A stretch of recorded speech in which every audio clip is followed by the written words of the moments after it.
Welcome back to Big Red Rant, everybody. We're so glad to have you here on a Friday.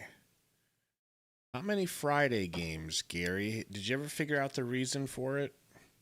Just so it could No. be in its own primetime slot? Is that why they do it? Like, what is the reason for it? I'm guessing isn't this the first week of the season or like in however long where there's a college game like every night except for Monday? Or was there one Monday? I don't know, man. Was there anybody in the chat know? These are the questions that are important, all right? What do you got for us in this game, Gary? Any new thoughts since our inflammatory preview where we said that the Huskers might blow out Minnesota? I mean, we didn't even really say it. It was just the title, but Yeah, I mean, I still feel the same as I did before. I think it'll be a score be closer than the game type deal. But at some point, there's got to be they got to turn the corner, right?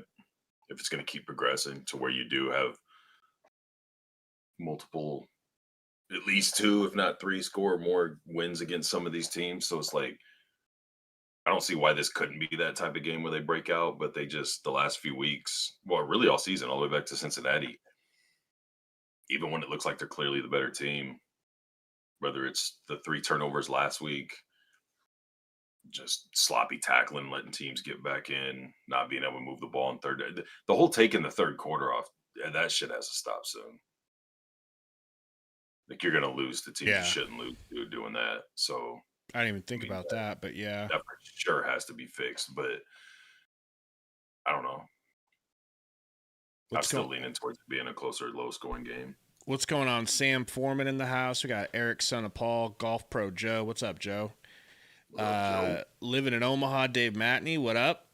Royal Pine and Motzilla, Hot Rod Monza. I'm sure Hot Rod is Hot Rod the one that wants Latif so bad he can taste it. Yeah, but he said if we came back and won last week, he was going to go a week without calling for the team. So Wow. we'll see if he holds We'll up to see. that. Yeah, we'll see how long that lasts.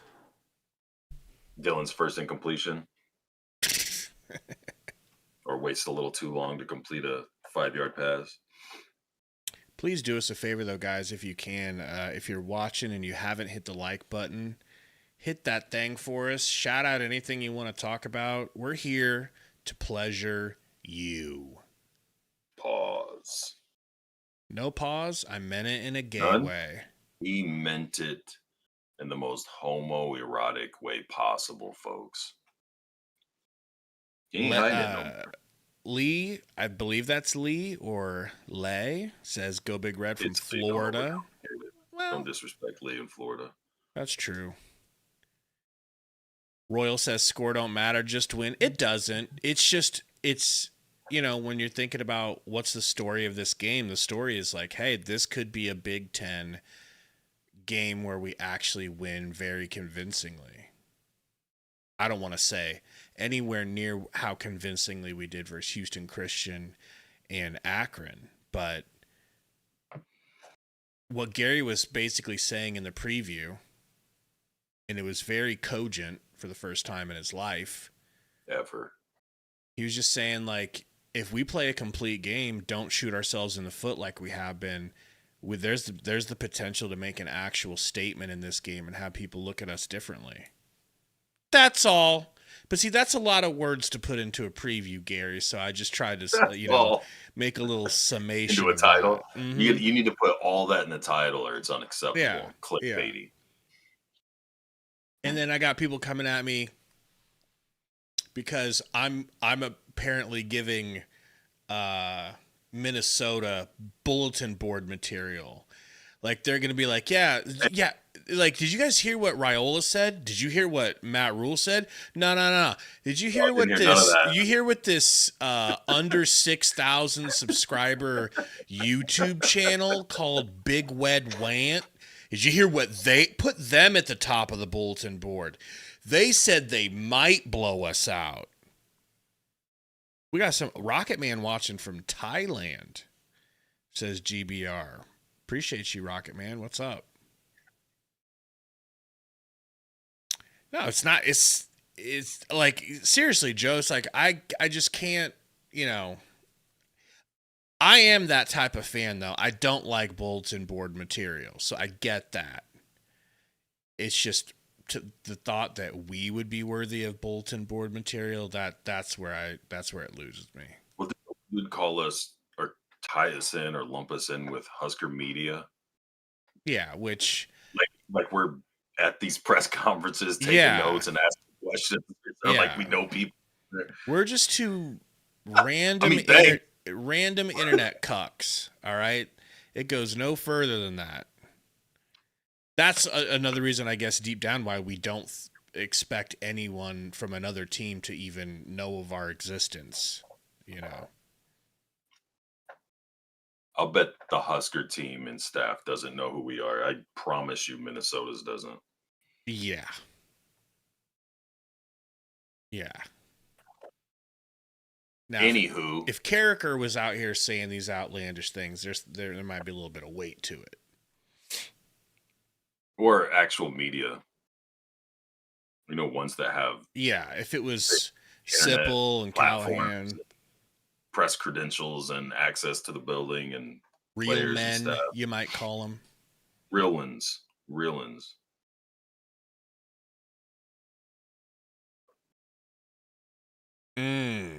Royal says that Rule shouted us out on the McAfee yesterday.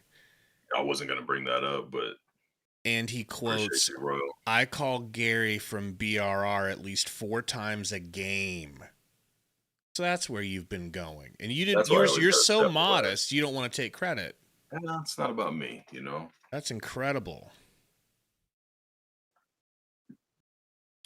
DW Cobb is in California. What's the weather like out there? Let me guess. Perfect. Eric, son of Paul, says you guys are handling the fame well. Thanks, man. It's definitely an intoxicating drug, but we're trying to do It's easy to do when you aren't famous. Okay? Very easy. By the way, not that anyone cares. The game's getting ready to start here in a little bit. The pregame coverage should be. At what point will people start getting excited and talking about Trey Taylor? I feel like I'm all by myself.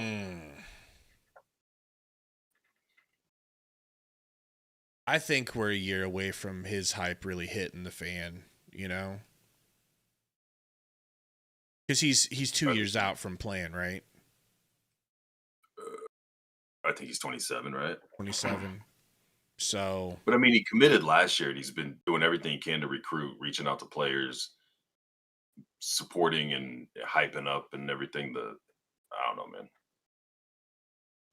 I feel like it's taken for granted because of that's exactly what Raiola did when he finally committed.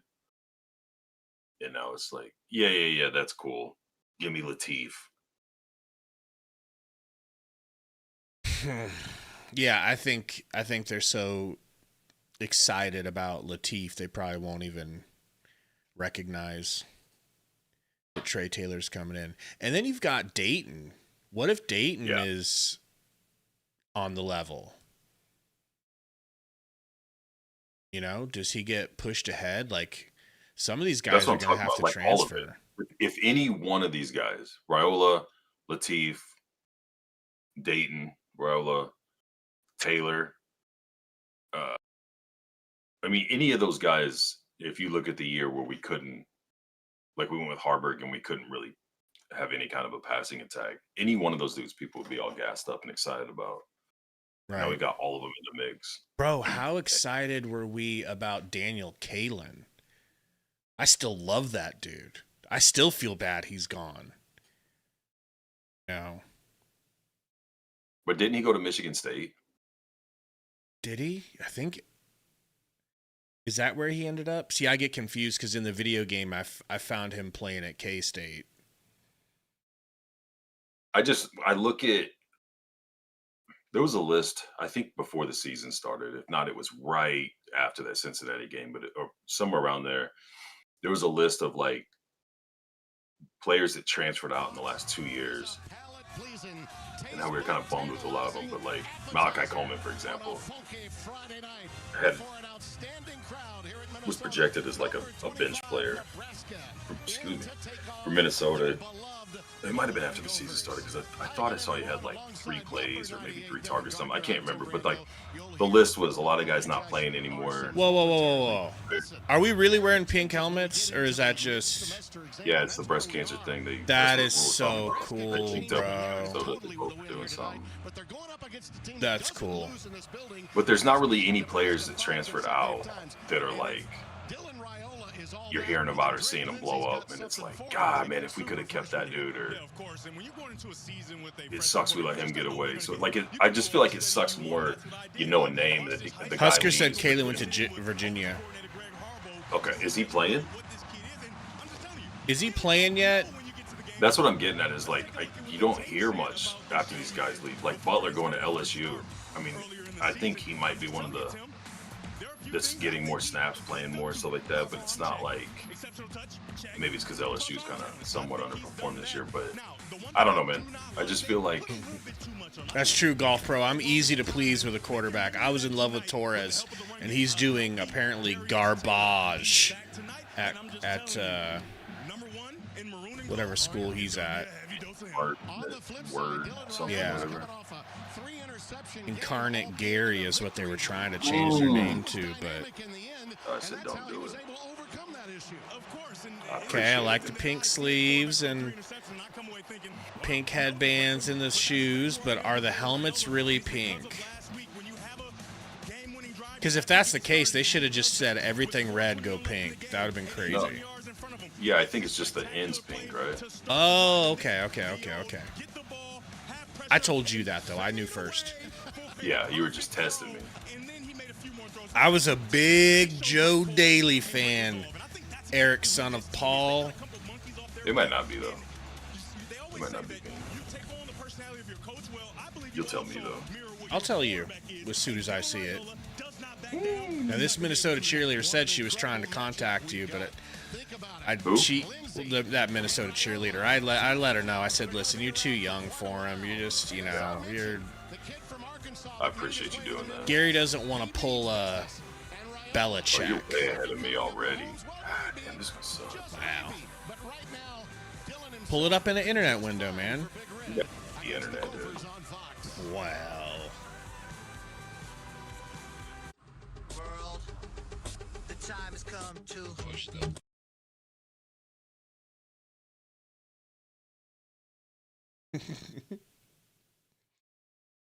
Jamal Harlord? You talk about Jamal Lord? Now, I wasn't very excited about Jamal Lord. He felt like a step down. That was one of them when I realized. I think he's talking about the love child of Jamal Lord and Heinrich Harburg. Hence Harlord. That'd be a good combo.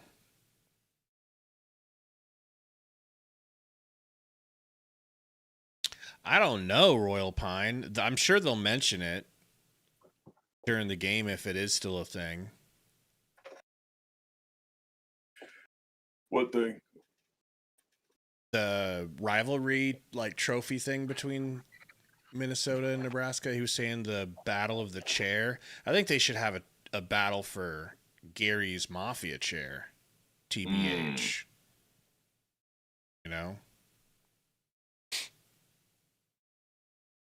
What's up, Jacob?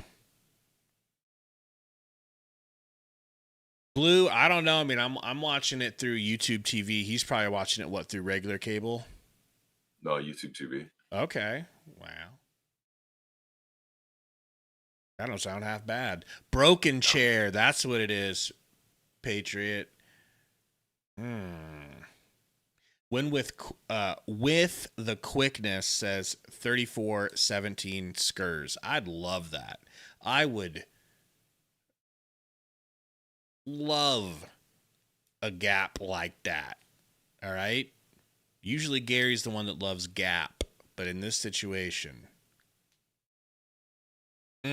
By the way, I got Popeye's wings last night. And? Very good. They're breaded, bro. They're bone in and they're breaded, but they're really good. You got to try them and tell me what you think. I know there's better wings out there, but I mean, I have zero complaints. Living in Omaha says you coined that name last year on the stream. I heard it at the Big Red Rant Museum. They got the museum up and running. Coy Parrish is the wonder kid That's of right, wonder they didn't kids. invite you to cut the ribbon. Both as a member of that incredible Yeah, they got the secondary. pink There he is. That's face cool. mask. Running back kicks for this team, and he is some dynamic. Minnesota said they don't give a shit about breast cancer or the people that have had it or affected by it. Toby's leather, and we're underway. They said they wish him more of it. I heard. Bring it out to the 25-yard line, and here is the one and only Josh Sims. It's like a political interview after the game. Coach, since your players hate breast cancer victims, was that the reason you guys didn't wear pink? On the road and got beat by a very good Indiana team. Well, here we are again, nationally ranked team on the road once again, 5-1 on the season. I might go And he grab said, we another hour simply nap, need to dude. I'll play be better. back. Block out the You distractions and tired? do what we know we can. He said, I know how this team I can thought handle people were adversity. supposed to I wanna see burn the how they candle at handle both success. ends. This is their first chance to show them Every out there day. tonight, Timmy B. All week long, the focal point of college football on Nebraska has not All right, what are we Right, going to get more folks. of? Are we going to get more Matt Rule, Penn State talk? Are we going to get more Patrick Mahomes talk? A little run up the gut for 4. Want to get something done on first down, stay ahead They of haven't the even chains. They pick snapped up the 4 ball. for second and Really? 6. And there's Drake Lindsey, redshirt freshman from Fayetteville. Followed up, he was the shadow. You really for are a Rex cuck. Rosemer, who's now a Snap. Minnesota I gotta Viking, research made their this. That's way roster too of far behind 53, and something. from that he took a great deal of confidence. I'll and let has you know only what's grown. happening. We saw him in his I didn't opener. realize you came in there. That's Watching that my TV. victory, and it's just been a steady climb. As offensive coordinator Greg Harbaugh says, he's right on time. He's not exceeding expectations, though people around here might differ with that. Hand off again. He's going to crack at the line of scrimmage for a good 1 yard, maybe 2 at most. And with the help of Guthrie, 21, they get him down after a gain of 2. Third down and 4. Help us out, guys. If you haven't, hit that like button for us. I think we got 35 likes. That ain't half bad, Gary. That ain't half bad. Let's try to get to 50 if we Ashton can. Beers is the leader of this offensive front. He's been a little nicked up, the center, number 78. 3rd and 4. Probably going to get a pass over the middle or out to the edge. Bubble screen. Little bub screen, and they swallow it up, Gary, and you know something about swallowing things up. You know? What was coming. It'll be 4th down and 3, so a punt Snap. formation after a 3-and-out Screen. for Minnesota. Stop. Swallow up. How behind I am. I just now got the swallow. He's usually a rusher, but this time he's going to drop out. And he You should have been swallowed earlier. He defeats the block, and he's right there to make the play. Outstanding job and a nice start. Here by comes that the defense. punt. Defensive coordinator John See Butler if is giving Jacory different looks can and showing this young quarterback get something done. Here Tom Weston with a beautiful high it punt. sails, and out of bounds. Wisely does not give Jacory an opportunity. Inside the 25-yard line, and Devin, you got the keys to the game. Yeah, tonight's keys to the game are sponsored by Peloton, introducing the new cross-training series for Dustin Nebraska. says, I'll tell you who's going to win this game. The Skurs. You know, I got told not to say Skurs. I used to sign off our videos as Go Skurs. And I listened. Couple of coaches All right. that spent some time on their Peloton. PJ gets a workout every Raiola in shotgun. Play act. Raiola's pass is 2-3 yards. You know? As Raiola's pass is right to him, and Zaquan Bryan, number 4, takes care of him after a pickup of 3. There you see the numbers on Dillon. Last week, boy, that last drive, as you mentioned at the very outset, Devin, was incredible. But prior to that game, Dana Holgerson, his offensive coordinator, Give me the pause. was saying, take the layups, take what's given. It's got to be something else. I've never been this far behind you. Oh, Raiola escapes for like 1 yard. Well, I don't know if they're going to consider that a sack or what. Is that a sack? Tackles from Nebraska will be tested again. Yeah, he's a talented football player. You're going to watch him here. He's going to come right I saw over the edge. pylon, or not the pylon, but the line of scrimmage marker. It looked like he ran past it. He's on Raiola in an instant. Yeah, he went right past Lindenmeyer that time. Who hung in to Huskers going to have to pass 3rd and 9. This is exactly where Minnesota wants Nebraska. They think they have an edge on those edges. Raiola with the pass. It's deep as hell and out of bounds. Well, good news. We get to see Archie. That's a really nice job by Minnesota's defense. Man-to-man coverage across the board, and it is perfect coverage at every position. Outstanding job of getting on top, being in position, and forcing that errant throw. Using the boundary as an extra defender. All right. Archie Wilson to punt it away. Beautiful. Archie launches it. Pretty decent. They're going to get him down. Beautiful punt. Beautiful coverage. All right. That's how you flip a field. 2-yard return for the burner, Parrish. I love it.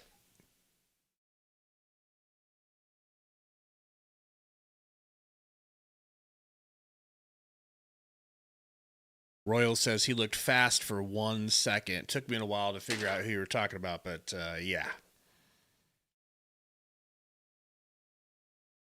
Oh, man. So that dude, Coy Parrish, I don't know if you guys play the college football game, but the game always has him transferring after this year. So, like, whenever you start a dynasty, first year of the transfer portal, I always go get him. He's like 99 overall the first year you get him. Just unstoppable. Super fast, super talented. I wonder if the game knows that he's going to want to transfer at some point because they're not a winning team or something, but I don't know. I would love to get that dude on the Huskers, I'll tell you that. But the other player that I'm looking forward to or hoping I'll hear something about is Malachi mother effing Coleman. It broke me heart. I hate losing talented 4-star talent out of Omaha, Nebraska. It makes me sick. I understand why. He wanted a chance to play, but apparently he's really not even playing that much for Minnesota anyways. So I'm like trying to figure out, like, are they like, I don't think he even can be redshirted. I think we redshirted him. Hot Rod, it's not backwards, it's upside downsies. Right? Just what the cool kids are wearing. And I wanted to glom on. You there? Yeah, you hear me? Yep. See if that's any better. If not, man, it's not a big deal. I can always just pause the stream. Ain't like we ain't had to do that before. Yeah, but usually it's like a couple seconds. It's like Vikings head coach 30 or some shit. He's got a very interested 29 quarterback on his roster currently, that being the aforementioned Rosemer, here with family to take in the Golden Gophers matchup. You see him still coaching, didn't you? Oh, yeah.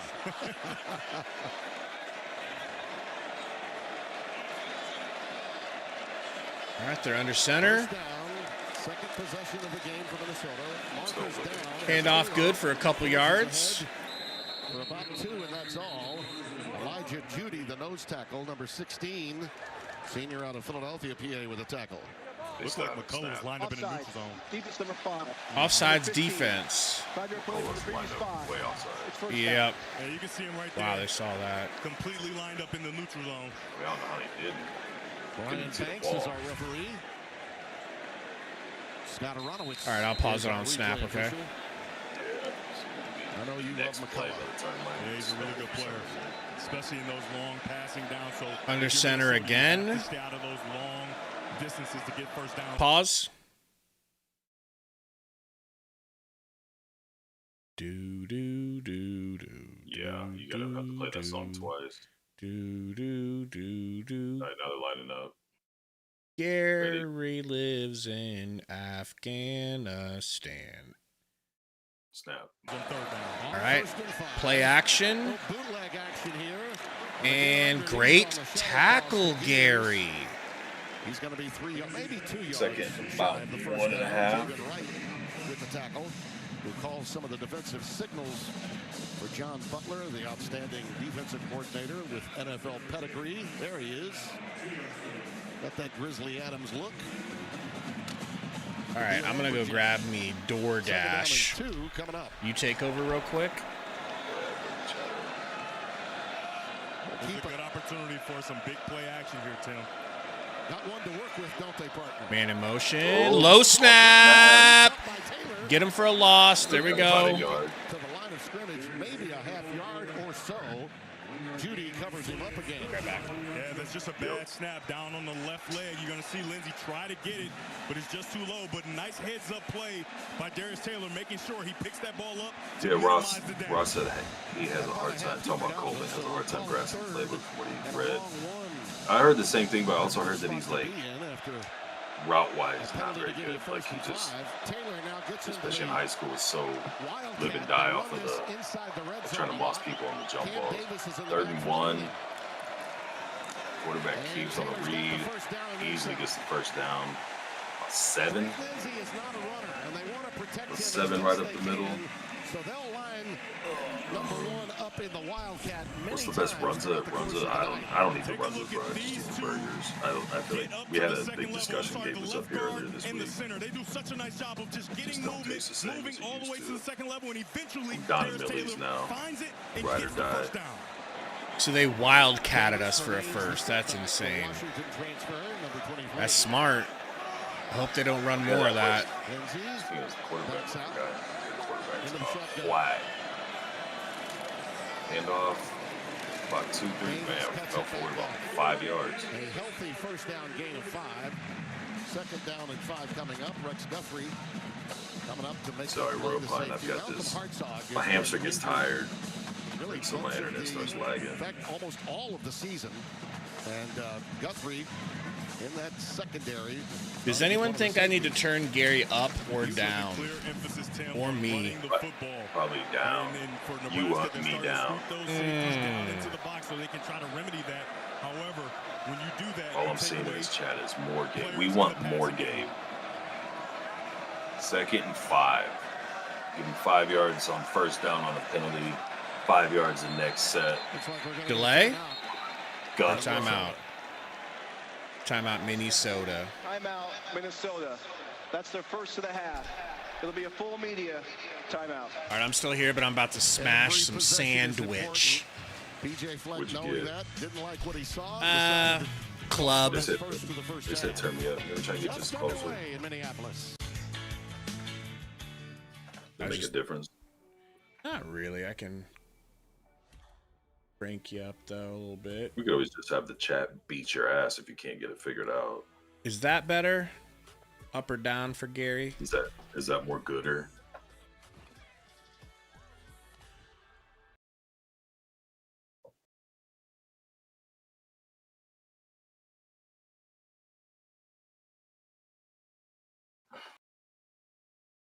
What'd you order, food-wise? Club Sammy. From where? Some yips. It's a place called Thundercloud Subs. It's always like Thundercloud. It's the best place in Austin for Sammy's. When's the last time you had Lil John's, or was that what it's called? What's the Jimmy John's? No, not Lil John's, not Jimmy John's. Lil King? Lil King. I saw one when I was up there. Yeah, for a stretch there was like, that I knew of, like 2. And now, I shouldn't say now, but the last probably 2 years, maybe 3. Seems like there's a lot more of them. Any good, or you never eat them? No, I love that place. Really? I like the softer bread. I don't like Jimmy John's and shit like that where you Unless a they want to dog shit become on a sponsor, in which case we will both double fist Jimmy John's I'll tell 'em sandwiches. nah. I'll tell them nah. You know? Out here selling whole pickles and shit like that's not disgusting. Oh, there goes that sponsorship. Down the drain. Down the tubes. Because, yeah, that's what makes this place the best is the bread. It's extremely soft. Like, impossible to replicate at home. I've tried, Gary. What'd you try? Replicating this sandwich can't be done.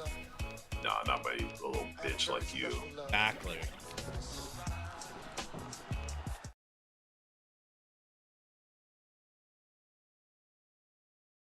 Hot Rod says they have 2 gas stations in the nearest town. If that does anything for you. So far, we were here for their opener back on August the 28th. Buffalo was a tough opponent. They got the W.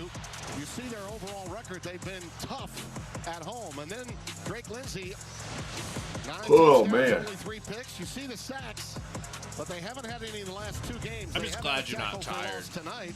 No, never. I don't think I ever have been They tired. protect home, and they play the style of football that really does help you get home W's. They don't beat themselves. They run the football, and they generally stop the run. Darius Taylor's in the backfield on 2nd down and 5. Shotgun.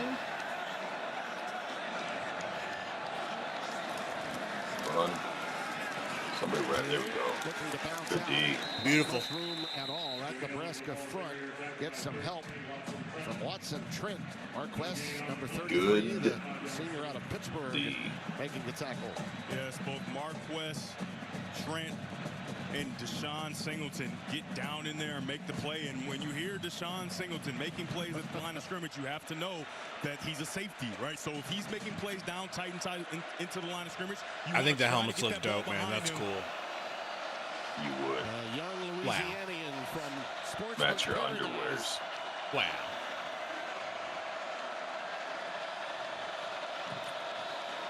Rockington was in motion. All day to throw. Don't Come fall. on. Get him done. Taylor's going to be a yard shy, maybe 2 yards shy. And Good Watson defense. Trent- They're playing some real vanilla Number 33 offense in right white. now. They've run the ball well, and I can imagine. I think that's just kind of Like they're the offense, respecting man, our from what I defense. watch. Really?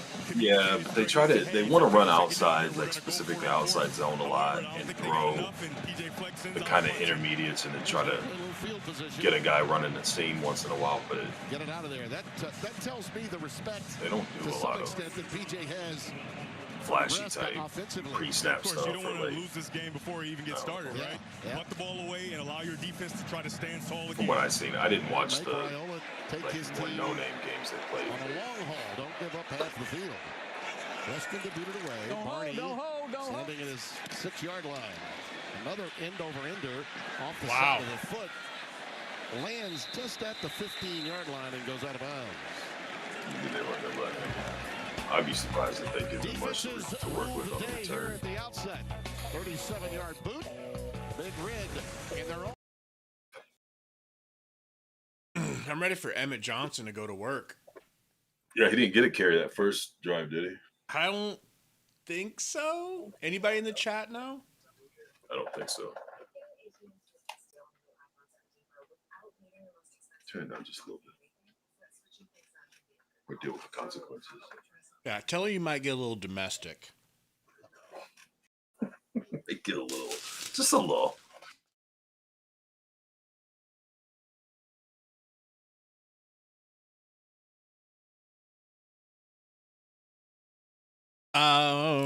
Yeah, Royal, I use Streamlabs, OBS Streamlabs.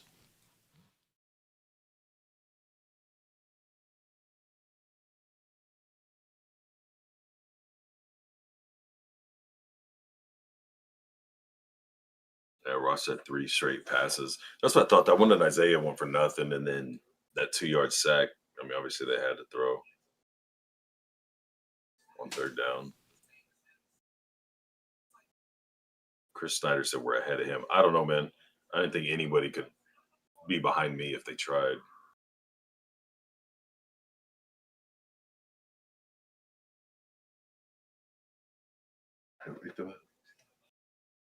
Back.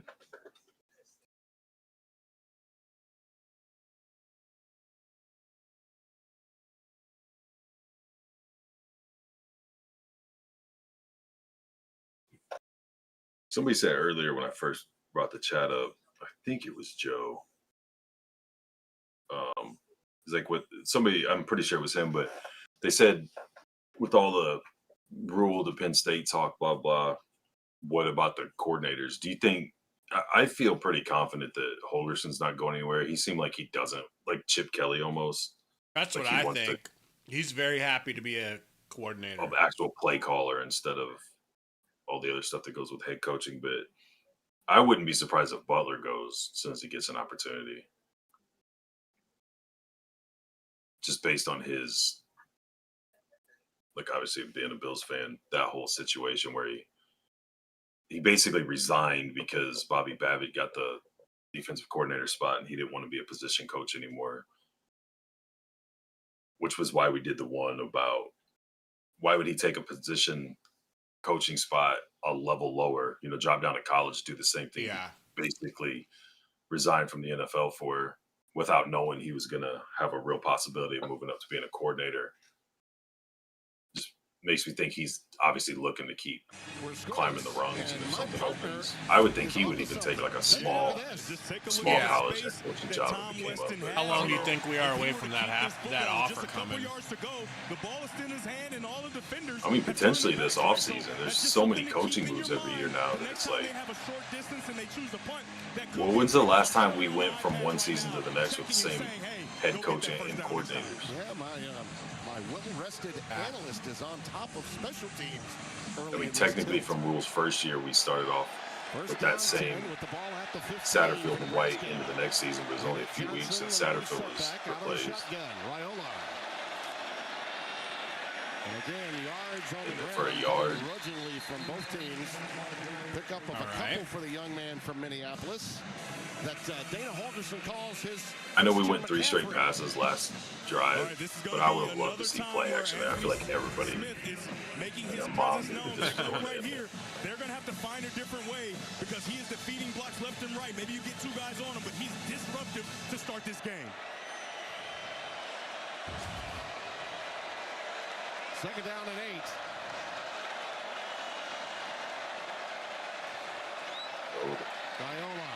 Damn it. Wrapped up. Their defense is being stingy.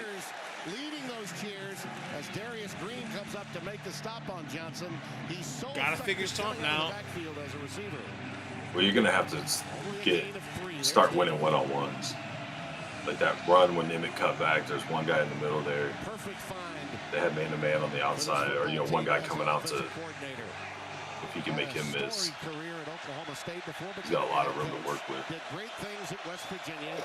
Came by way of Houston after taking a sabbatical and let go by the Cougars. 3rd and 5. Looking at Barney. Nowhere to go. All day. By Minnesota. And Dillon's just ad-libbing. Nice. Hello. Very nice. First down at the 47 of Nebraska. Damn. Now, you're probably mad he didn't take off and run for 4 yards. Hot rod. No, you. Ooh, that was a hands to the face. But you got away with it. That is great for him. He just moves around, buys time, and then finds his big tight end, number 44, Luke Lindenmeyer. Back to Emmett, I bet. Hell, I would. Hell, I would. Hell of a run. Oh, yeah. His ability to cut back, put his foot in the ground, and turn the other way. 9 7/8, maybe even 8/9 of a yard. After a gain of 10 for a first down. This is really nice vision by the running back, number 21, Emmett Johnson. Watch him press the hole, right? He's going to get downhill and press the hole and then wind it back. Downhill, press the hole, and then find that cutback to gain nice yardage. A first down pickup for number 21 in all white.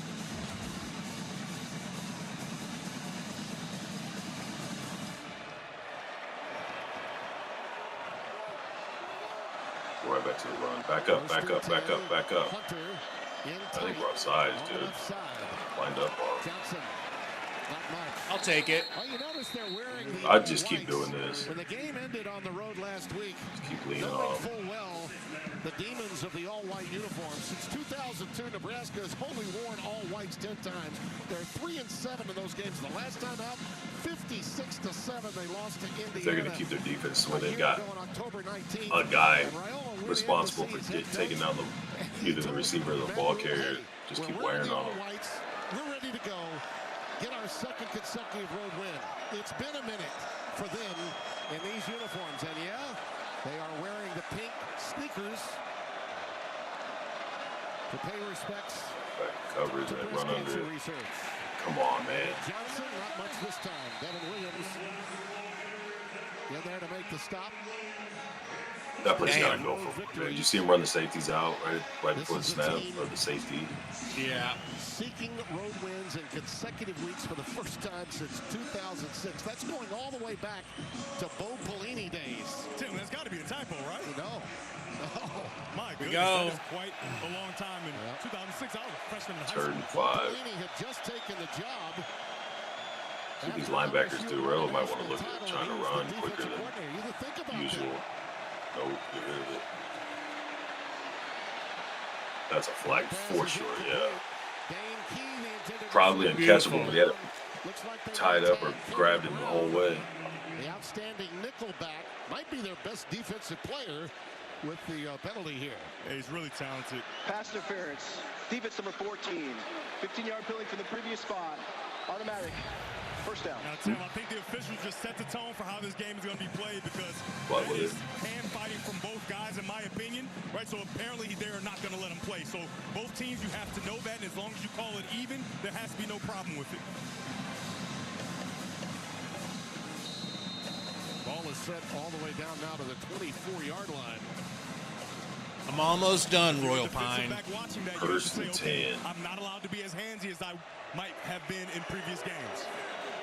And that I'm is gonna a be sharp having to do the contrast to same what we thing saw 2 sometime weeks here. ago when Nebraska played Michigan State. They love to get big play action here with these tight, condensed And splits. then up the middle, And Johnson, boy, just look at the garnet swarmed. and gold of Minnesota. And the Meyer looks a little I mean, shaky. That's a posse full, and they all arrived in a bad humor. Charge was Little led by wobbly. Williams, the weak side linebacker again.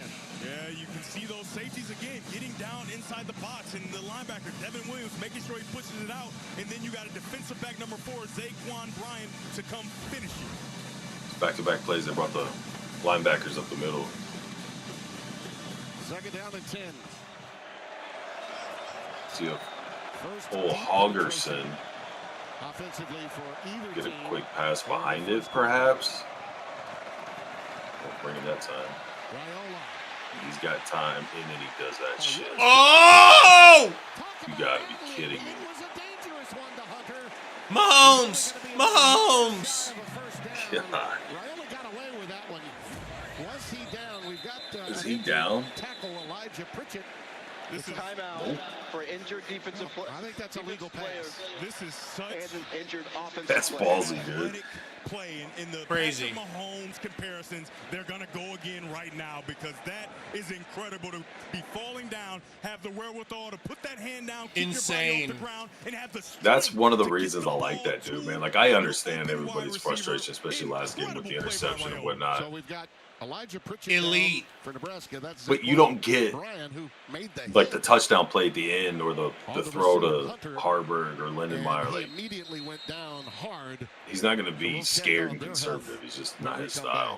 back. Just another remarkable play by number 15 I don't think in he's white. necessarily reckless, but he's aggressive. Here they come, yo. Here they come.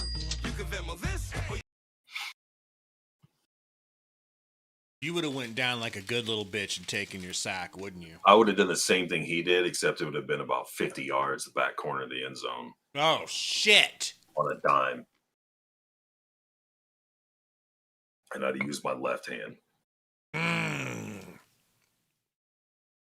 Kind of like Marty Jannetty used to do. Whoa. Yeah.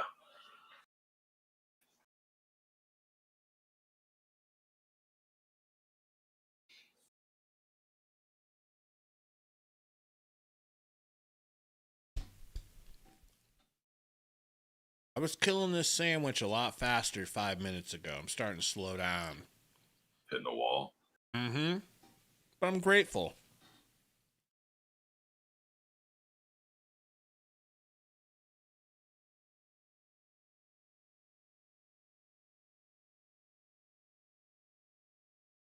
Joe said he's reckless.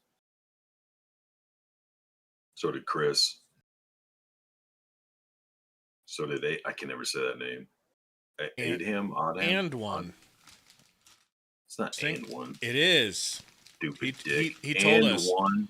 He told us it's just like and one mixtape tour. Wow. The Zero said, "What a dumb throw. Don't care it worked. It's dumb as hell." And Gabe's a bitch for thinking otherwise.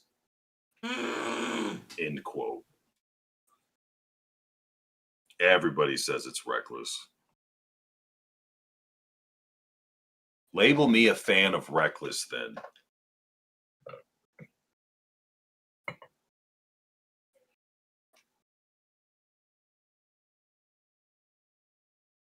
Yeah, but that got us a first down. Didn't that get us a first down? No, I think it's a little short, but oh yeah. That was that third down? I don't know. Been too long. It was a long time ago. Why are you bringing up old shit?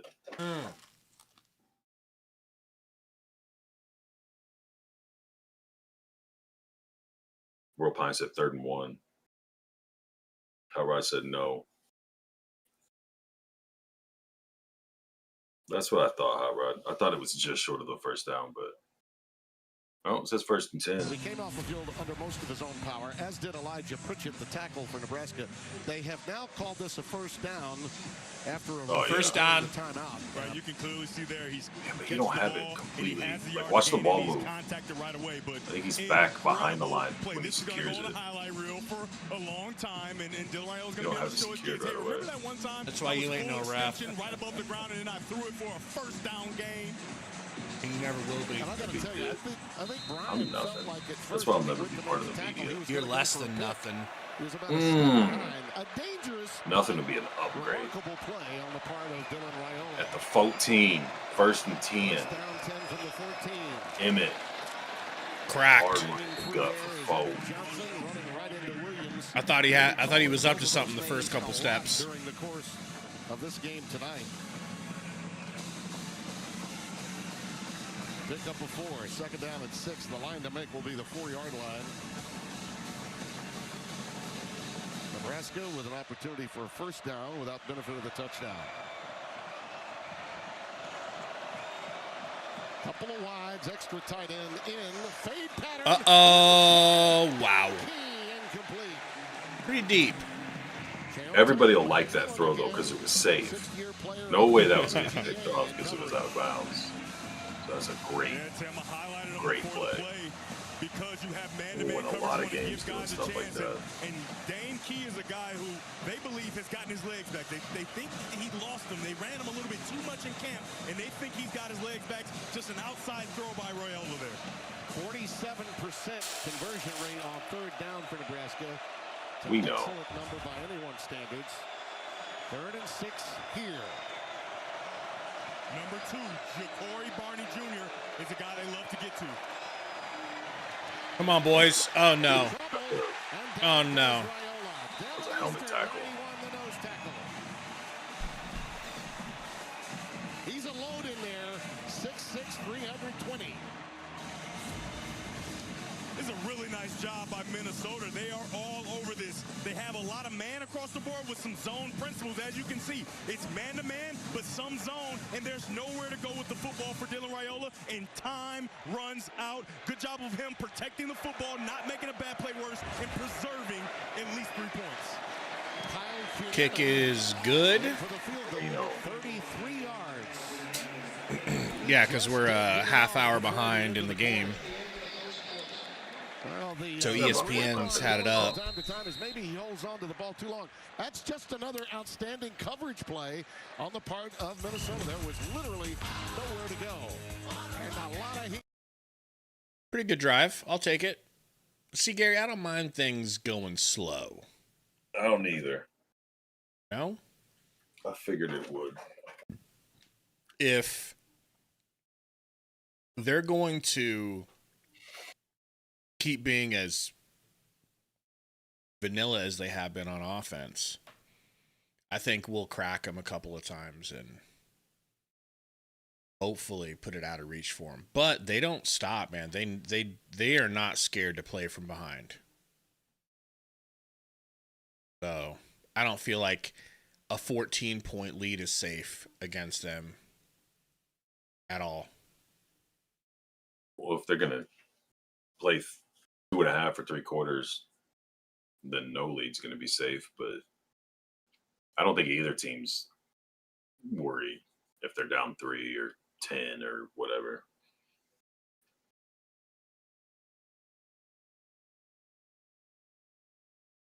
They hate the fade pass in the chat, by the way. I'm learning that majority of Husker fans hate everything Raiola does. Yeah. He escapes the blitz or escapes a sack and makes a play that was risky. Would be reran 45 times on SportsCenter if it was Mahomes, Mateer or Mahomes or Josh Allen or Burrow in the past or Jaden Daniels in the past or whatever had done, but not when he does it. And then when he doesn't do stuff, those are the way it takes a sack. He's too conservative and not explosive enough. What about the fade? I have zero problem with the fade. I think it was just off there. I think he and Key missed it. He and Key haven't really figured that thing out perfectly, but I think he just overthrew it. Wasn't it first down as well? A bad pass. Yeah, I think so. So the whole point of his fade is you're putting it in a position where it's very low risk. You're putting it out there where only the receiver can get it, and if they don't, you just have 2 more downs or 3 more downs to play. And that was zero risk because it was about 5 yards out of bounds. Right. So I don't hate it. It's a pro play. Something that I think they need to get in their arsenal. They need to get that thing down, you know. You're only going to be able to practice it like this in full speed. I don't think you think they can replicate the same sort of pressure and circumstances if it's not in a game, in practice or scrimmages? Only if you're out there playing corner against them. I'd prepare them for a level up from pro. For the Super Bowl. That's just what Super Bowl teams do. Yeah. It's a prep. Joe says, run the damn ball. There's stuff in the run right now. No, it doesn't matter. If they're sending 7, 8 guys to your 5 linemen that are blocking, you just do it and you figure out how to do it anyway. The receivers need to get open on these man. Like that one where he wanted Lindenmeyer. Everybody was covered. And they were just in man.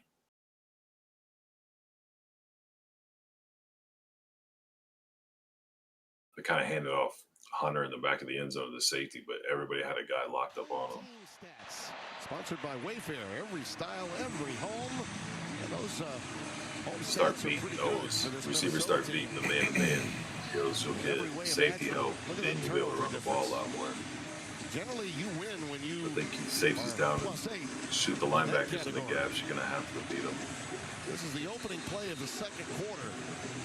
After the 33-yard field goal. A couple of key plays made by Raiola to get them in field position for that field goal. But defenses have controlled for the most comes part. The kickoff. Here comes Corey Parrish. Okay, let's get him down. There's a flag. Hopefully that's on them. Flag around the 23-yard line, so we'll check that. Take him back another 10 to 15.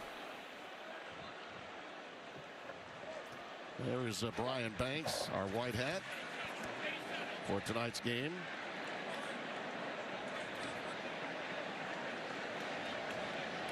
The captain with a During the hold. return, holding, receiving team number 35. Half the distance to go from the spot of the foul. It's first down. Derek LeCaptain. Half the reserve distance. linebacker I number like that. 35 is guilty. And Tim, I'm just going to go out on the limb and say that he was a wrestler in high school because this is a takedown. Just guides him right to the ground there. It's a good takedown. I don't know about wrestling, how many points you get, but it seems like that should be 2.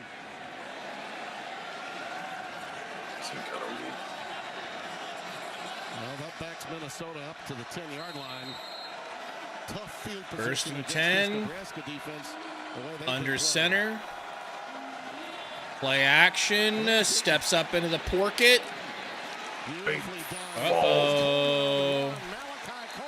Malachi Coleman, baby. So far for the Golden Gophers. Yowza. And a first down. You see Nebraska I hate that. defense play I zone really coverage, hate and that. he plays Did I mention I hate that? He generally finds the right target. He does a nice I job really, of really running hate around that. in the pocket and then gets it to Coleman for a very nice gain. They love this kid's maturity, and what's not to like? Quick out. Caught by Bieber. Good tackle. Drew Bibber on the receiving end, the young man out of Cedarburg, Wisconsin. But then go for 3. It's his 10th catch of the season, a gain of 3. 7. Marquise Buford, number 3, the safety with a stop. Second down at 7. When we talked to defensive coordinator John Butler this week for Nebraska, he said last week he should have played more man-to-man coverage, and I think he's going to start to play it. And because off. he has shown Up he the can- gut. He gone. Just like Michigan. Insane, bro. Oh, my goodness. Out at the 1. Out at the 1. Andrew Marshall with the saving tackle. Boy, I thought he had it. He may have stepped out. I don't think What he a was tackled tackle. out, but he stepped out at the 1. Yep, Yeah, right he there. stepped out. Unbelievable effort by Marshall. I do like that. I like the not giving up, but damn, bro.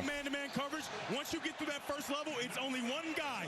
Who was that? Buford Jr. He can't When Neri break the got play. stiff-armed. Doesn't matter. Off to the races. Well, you get an explosive play out of the run game like that. That will even things out in a heartbeat. That's the one issue with That's man-to-man rough. coverage for a running quarterback or a nice running back who gets through that middle of the defense. Calm down, PJ. Ball is at the 1-yard line. Taylor dots the eye. They're going to tush push and get I it. was wondering why they were so soft off the box. Are they going to give it to him? Everybody out PJ wide. is apoplectic over there. And they do. Yeah, that's a problem. You back them up half the distance on the kickoff, and what, 4 plays they scored? On the sidelines and finally got the call. Yeah, man, I guess I kind of fell asleep on the fact that that's a real possibility here, isn't it? What a response. That someone can just pop a run like that on us. We're still susceptible to that. I mean, it's a problem, though, when you've got Minnesota. Would they have 30 total rushing yards last week? Yeah. Given the explosive plays up to teams like that, like. Senor says, it looks like Roll Stain. I assume that's what he sounds like. Am I right, Senor? I think that Penn State was all in and ready to hand a blank check to Rule, and then that play they were like, no, never mind. But then if we throw a touchdown, the check will be right back on the table. Table, You know? check back on it.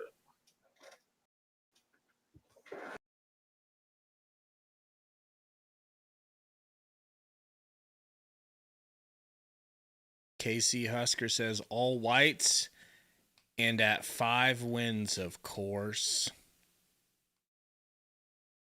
Like everything that's been a problem on defense for them was exploited on that one play.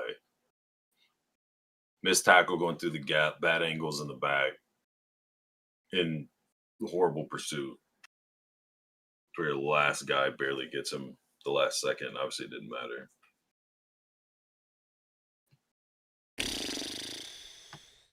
Gonna need that defense to refocus down there. I just don't understand a lot of the haters, and maybe even maybe it's true. People saying that the secondary is overhyped or overrated because teams have so much success running on us, or we haven't played good passing teams or whatever. Like, that could be true, but I don't understand why they don't just go man and sell out on stopping the run until somebody starts really beating the secondary. You know what I'm saying? If that's your strength, especially if you're trying to get quarterback pressures and things like that, like they're not strictly man. They're doing a little bit of combo stuff, but a lot of times their secondary is good. But I don't understand why we don't do that. It seems like teams do that to us a lot, but it's like load the box, sell out, stop in the run, let your secondary see what they can do in man-to-man press, whatever you want. Maybe get some coverage sacks. If you start getting beat, then adjust. Joe says it's the 3-man front. The defensive tackle need to win their man versus their man, and we can't. Well, I mean, sometimes, but most of the time when you have a 3-man front, you're basically it's just gap. Like you're trying to limit and force gaps, and then have your linebackers or whatever fill those. And that's where, like you saw, Onwa didn't wrap up, couldn't get in. Of course, he left his feet like they always do. It's a lot easier to stiff arm somebody when they've left their feet. He gets stiff armed, isn't able to wrap up. He gets through there, and then now you've got guys that are out of position, not able to get to him in pursuit until he's 85 yards downfield or whatever it was. Lindsey takes it in from a yard out. By the way, the game's on. I've heard enough out of you. I ran into my own answer as I was misspeaking and saying. I'm saying man, last time that they just on the receivers. One was Zaga. in 2006 in the all like whites. leave the box Brian Callahan full. Like don't let them spread you out because you're in man.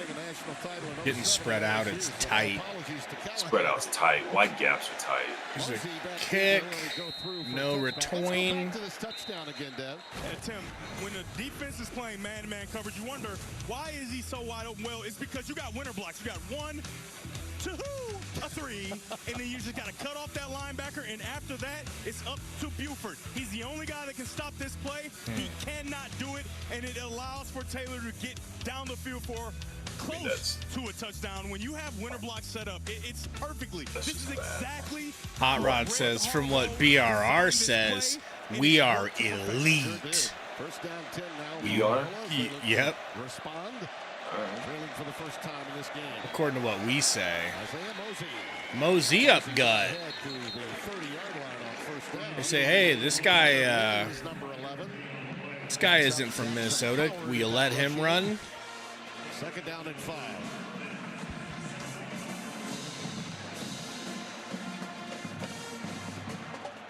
What up, Darth? Safety stack. Raiola, play action, looking deep, sacked. Carter Mims one more time. Back at the You know it, 26 yard Zaga. line. Another stressful, close game. It's a nice job. You bring a corner off the edge, and so Raiola has to Bam. over just to the right a little Tua bit. just got It allows for other bullied. defenders to get to him. If the dude never got by, we just pushed him straight back into him. Third down opportunities if you're Nebraska. You know, Holgerson's been coaching around the issues at tackle much of this season. And those rush-ins have been effective, Third and even 9. when only bringing 3. Raiola pressured, escapes. Please tell me it's to somebody. Nope. Yipes. All right, put this defense back out there and see if they can do anything. Oh, boy. That's good escapability from Raiola. You got to start to run back to the quarterback to help him him out when you see him in Couldn't really that see way. who the problem was on the catch, if it was Raul or if it was Lindenmeyer. We threw it a little short, but he didn't have much space. That's why I absolutely hate the camera. Like, sometimes on the replays you can see that. It just seems like there's no separation by the receiver. Well, Joe says that was a good pass. He did what he could. I wanted to say that, Joe. I just don't want to be like, without seeing it again, just taking Raul aside, which I always do, because according to me, he's elite.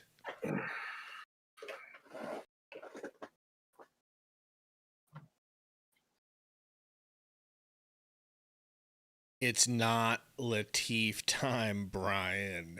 No. It's always Latif time. I mean, no. I think Raul's doing great. Just not getting protected very well. He's making chicken salad, you know?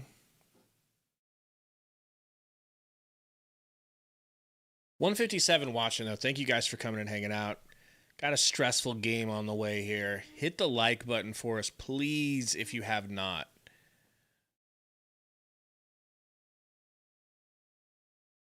RFM says, need a pick. Come on, defense. I mean, I don't know if they're going to pass very much at this point. Like, they're probably just going to keep taking their chances with the run. They've got the lead. They're smart enough. Fleck is smart enough to play the milk the clock game to, you know, not test our better pass defense than our run defense. I think they're just going to keep plucking away, man. Like, they're playing with house money with a lead right now.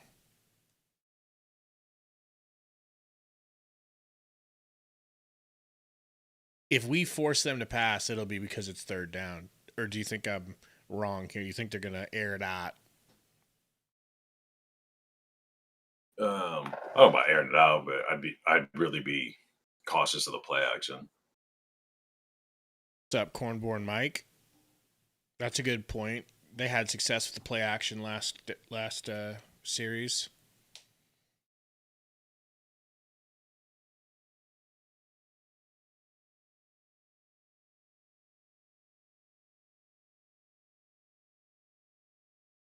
My dog won't leave me alone, man. I'm going to have to not shock her like Hassan Piker, you know? Your boy, Hassan.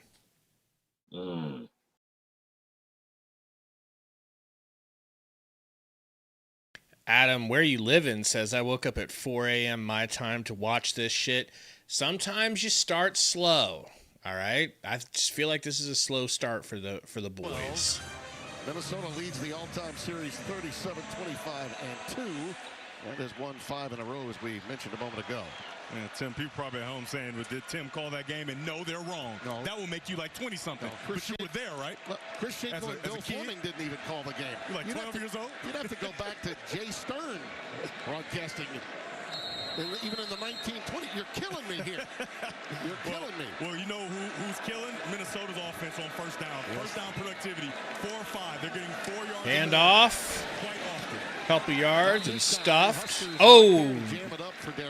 Bro, he was acting like they bumbled, and we recovered. Gets the job done. All 6'5", 275 of him out of. We got 5 incoming free Membies. Thank you, living in Omaha, Dave Goatney.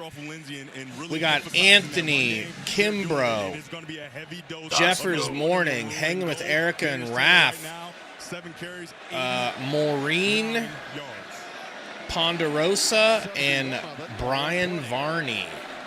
This is just the kind of game. Thank you, David, for making 5 new.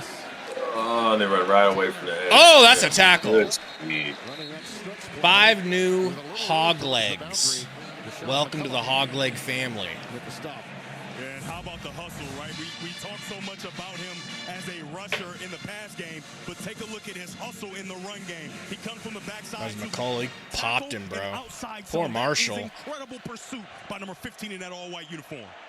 Marshall took the brunt of that. He's got that Gary Menson gene. Hand off. Come on, boys. No, that's short. It's short. It's definitely short. But do they go for it, Gary? To carry the mail. He's going to be a little short this time. I wonder if they're with a lead. There's no reason to think he can't get him. Going for it on 4th down. 2 yards. Right. Nebraska made the stop. Well, 2 inches. Less than a yard. A lot of times they like to go to the wildcat and allow Taylor to fake But that along ball. 3 of your Johnny But lengths. they're going to leave Lindsey at the quarterback position, and I would imagine hand it to number 1. Timeout, Minnesota. Timeout. They utilized it. It's their second and a half. It'll be 30 seconds in length. One of the reasons he thinks twice about it is Oh, man. only 3 out of 9. How big's your Johnny? Not supposed to drink the bong water, ma'am. Living too deep for a field goal. I think I'm with Gary. There's you have to be kind of soft to not attempt at right around midfield. Are they saying they think he got it? There's no way. I didn't even think it was inches. I thought it was 2 to 3 yards. No, his knee wasn't down. It's where the ball hits. And they're going to decide to punt this ball away. Yeah. This is a fake punt. Looking at it again, What? They are not that efficient at 4th down. Go for it. Ja'Cory Barney's basically wearing boxers. Be ready. Be ready for a fake, bro. Ain't no way. Remember I talked about that earlier. No chance. What? Much better job by Nebraska. Barney with a fair catch. Woo! That's a gift. Watching you play college. Right? Taking on the Vikes right here. Listen, I'm more of a program builder than anything, okay? Program. I come in and I just raise the ceiling like Matt Rule.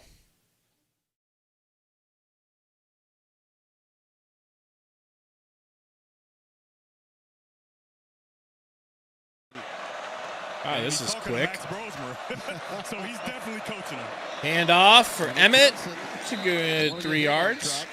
He certainly has the ability to do for his team what Darius Taylor has already accomplished for his. Oh, yeah, he's an explosive runner. And like we talked about a couple weeks ago, his offensive coordinator, Dana Holgerson, said that he is their version of Christian McCaffrey. He does everything for them in the run game, and he's electric when he catches the ball out of the backfield as well. Go back to the run game. You probably want to see him air it out, don't you? Well, you want that air raid. a left-handed Patty Mahomes throw. That is so reckless. Bring in Lateef. Bring in Dayton Raiola. Dude's trash. Skirp. He's a statue. Skirp. That looked about like you would expect a left-handed. Yeah, that was ugly for sure. After the game, a reporter will say, what about that left hand? Whatever works, man. I know he'll say ambidextrous. He won't say amphibious, but amphibious has been used in the past. I'm just saying. What is amphibious? Emmett Johnson in the backfield, out of the gun. Little RPO. Rips it. Quinn Clark. Gonzo? No, but close. Shoved out of bounds all the way down to the 22 by Kerry Brown. Bring in Lateef. That's a really nice job. I like that getting play, to that man. RPO. It's more of a naked bootleg where you get outside. Everything rolling left. Tight end. Ja'Cory out of motion. He rolls left. Great throw, dude. His receiver is Perfect timing. He can lower that elbow and drive it right in. Perfect delivery. Kind of like the way you would do it. Not that good, but kind of. Almost. So my plays all go for touchdowns.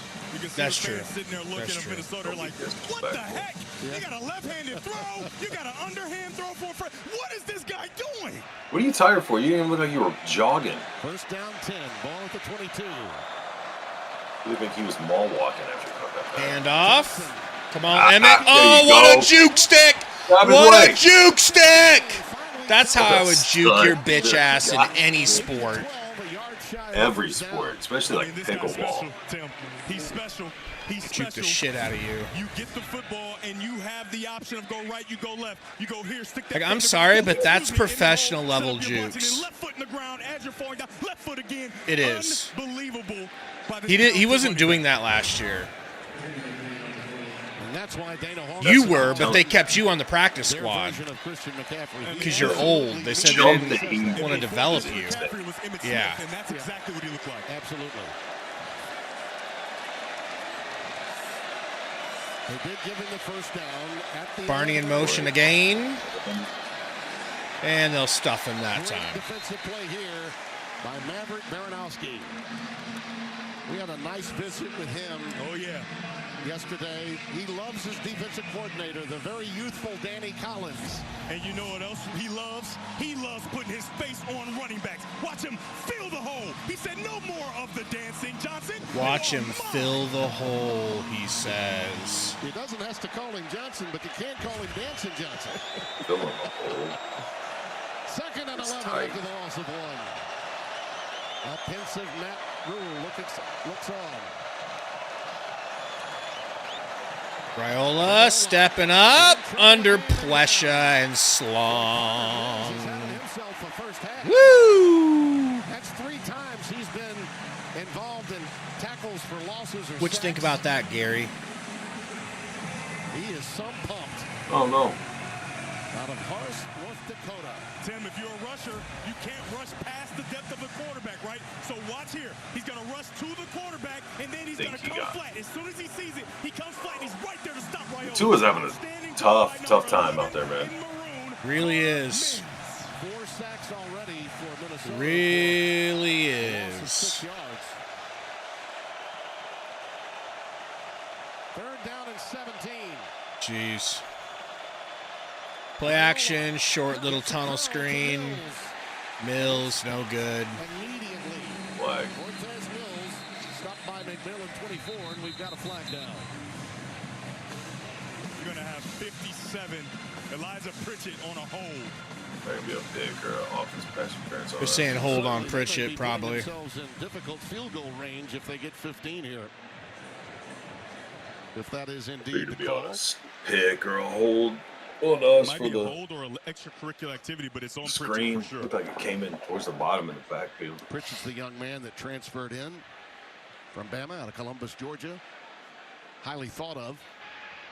Personal foul, unnecessary roughness. Offense, number 57. 15-yard penalty. It's third down. Unnecessary Yeah, roughness? I just saw the end of it, and you know, he has the guy on the ground. Let's take a look at how it shakes out. There you go, 57 right there, right? So he's getting to the second level. He makes a great pancake block. Oh, just he jumps on it. Yeah, I can see that. By the way, that's something Matt told us about 2 weeks ago. When we were quizzing him about his development. He said, listen, the young man's got a lot of talent, but he's got a few things he's got to work out. Yeah. Disciplinary stuff. And that was an example of it. Right, because that shows all of it on one play. They're going for it? You get a great pancake block, but then you do the extra, and it puts your team in a deficit.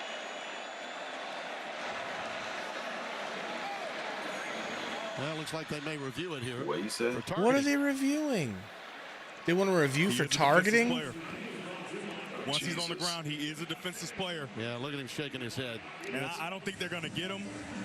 I would hope not, because that will be a huge loss for Nebraska. Already struggling at sometimes at those tackle positions. You don't want to lose a guy who's playing pretty good football.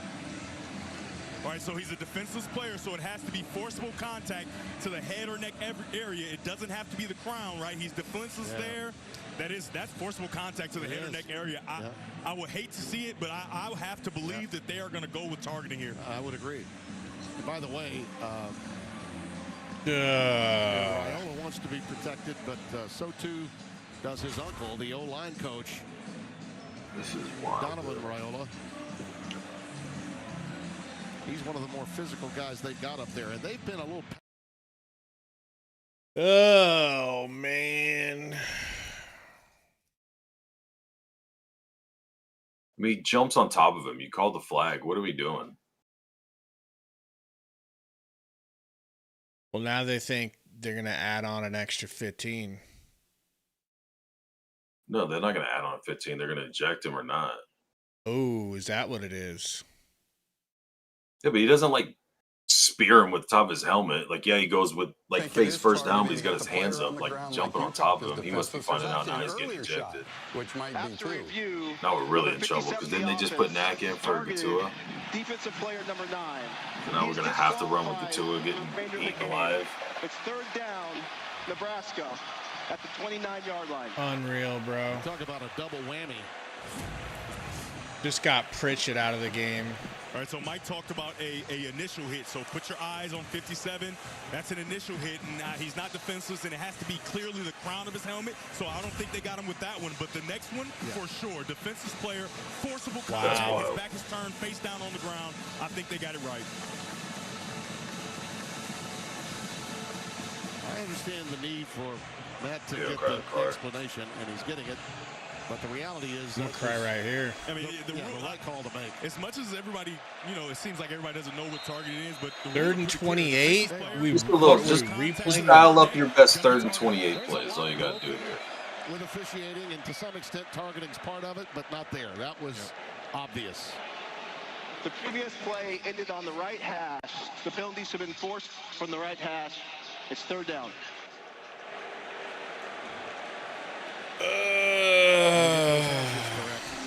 Do these refs get paid the longer over 3 hours these games go? Is that why everything has to? They like, might. How much real time has it been since that last play? Third and 27. Ravioli up the gut. Ravioli gets us back into field goal position. I'll take it. Back into chip shot range. Yep. Good run. For y'all, all y'all that want him to run more, I like that. No, I should have got a touchdown. Latif would have scored. To make this an easier field goal opportunity, and he does just that. And by the way, he was going to get tagged. Probably a very wise choice to get down. Oh, certainly. When he did. You're going to keep 15 healthy all season long in Lincoln, Nebraska. It's your boy Cunanan. 30-yard try here for Cunanan. Got him. 6-7. Hashtag right where we want him, Gary. Right where we want them. Gonna win with field goals. Hey. We might blow them out with field goals. It's going to be 15-14. They're going to score 2 touchdowns. We're getting 5 field goals. And I did say golds. Because they're good as gold. Some say gooder. I say gooder.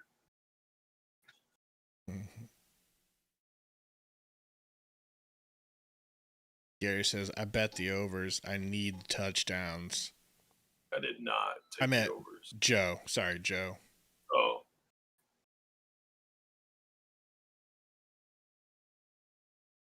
Well, not what we wanted, but I'm on Minnesota and under, and I'd love to lose both.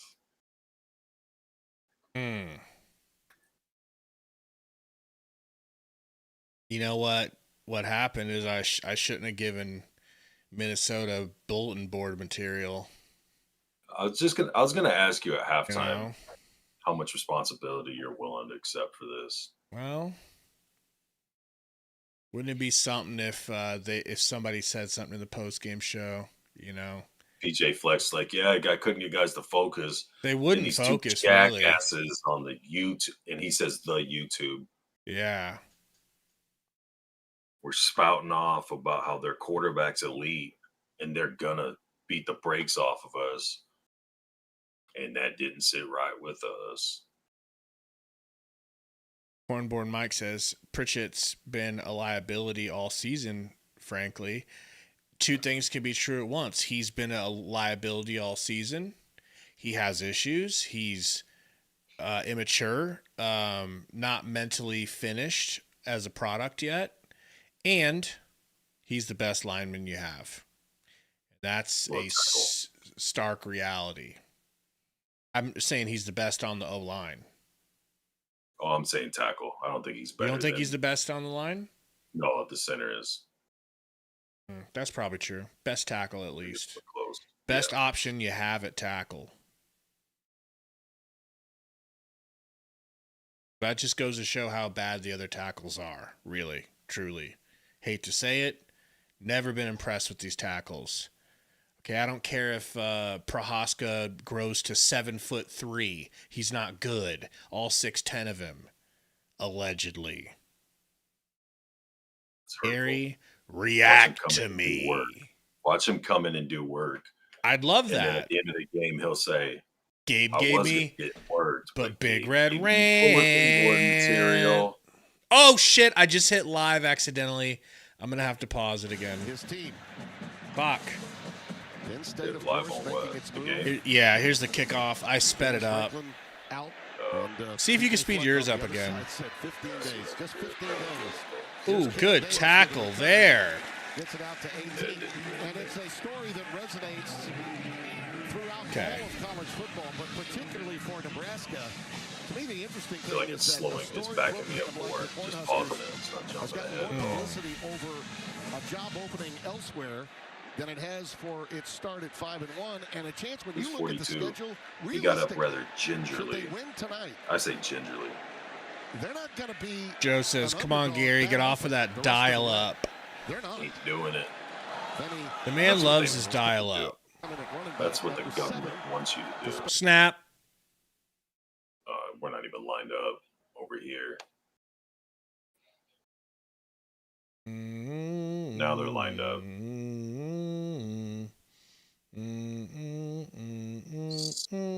Snap.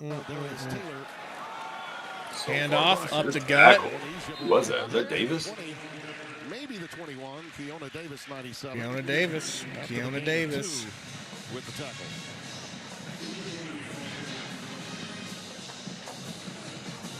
We talked to Matt before the game, and we touched on it with him, and he wasted no time addressing it as well. And his quarterback said, he ain't going nowhere.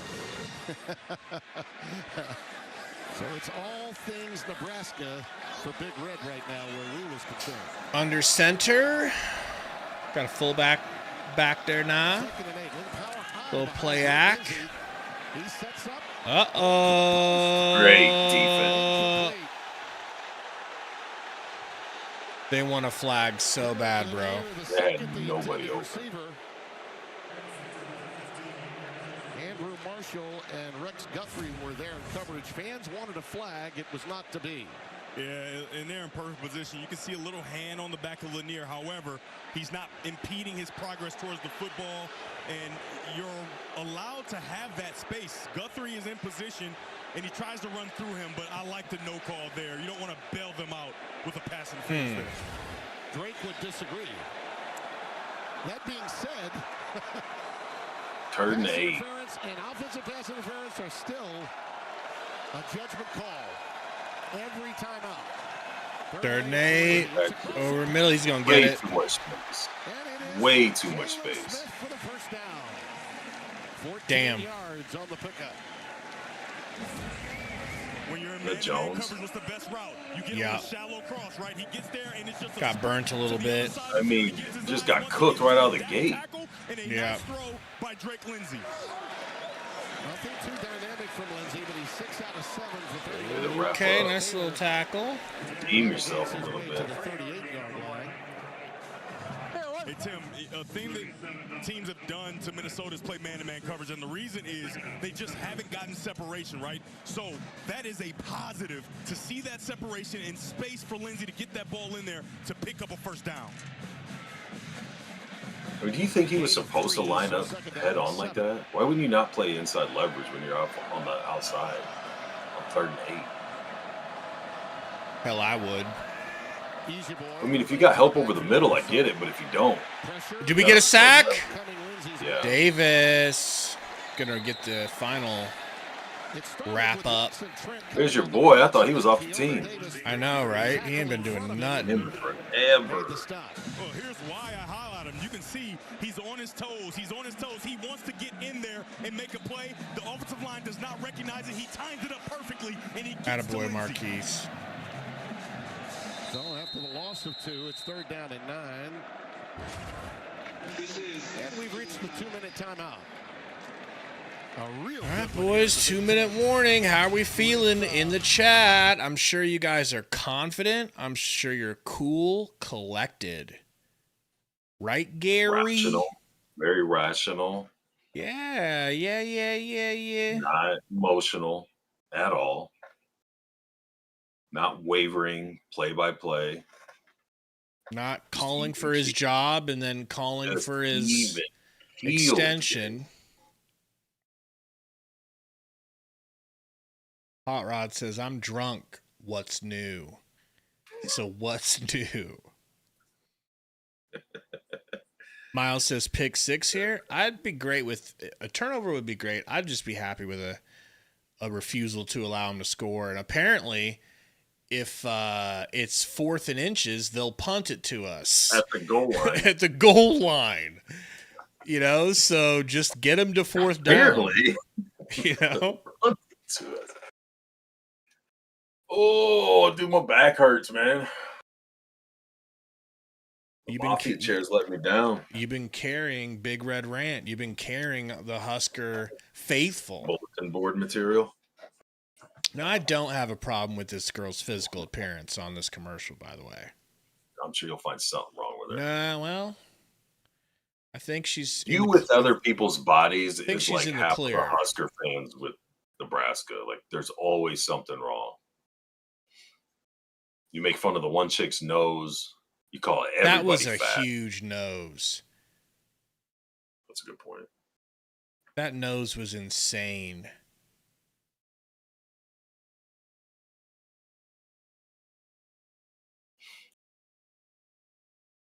I just try to look at how good her character is. Oh, shit. That's just me, though. I'm impressed by you. Well, you should be. I'm inspired. Now tell me what's wrong with this. I'll wait. Oh, also, 0 problems. 0. Negative problems. I'm going to say 2 perfect. Yeah. World Cup said everybody's fat. You know. Brady says, how do you feel about being ranked, Nebraska fans? We haven't really talked about that at all. We're the hunted, bro. Don't care. Is that like a big deal to you? Like, are you like, dude, how's this team ranked? Like, I'm not even mad that Cincinnati's ranked over Nebraska. I like that we've earned it. Doesn't matter. It actually feels earned this time. I mean, okay, I wouldn't disagree with either side. I feel like we've been ranked before, and it was clearly fraudulent. But the people who are like, they shouldn't be ranked, they barely beat these teams, whatever, like, that's cool too. That's a good argument. Like, I don't. It doesn't matter until the real poll goes, anyways. I'll give you nothing a poll. Matters until it goes in, so it's like, who gives a shit? Shotgun, 3rd and 9. Please, no, not like this. A little bit of pressure. Oh, no. No. Everybody, just dive at legs that are running by you. That's a pretty sure way to tackle. Fuck, man. This is a great job because McCullough gets in there like I suspected, but Lindsey does a nice job of That's insane, bro. Dive miss. And when you do that, there's always good things that are going to happen. Nice job of Smith finding the space, runing through the zone. Like, how bad of an angle and then how stupid of a tackle do you have to attempt? All in the exact 1.5 seconds. 1st and 10. Little play action again. Flea flick. No. Tackle. Watson Trent got held up whole play. Davis comes out of there with a tackle. Clock ticks with 1:39. I mean, this hustle.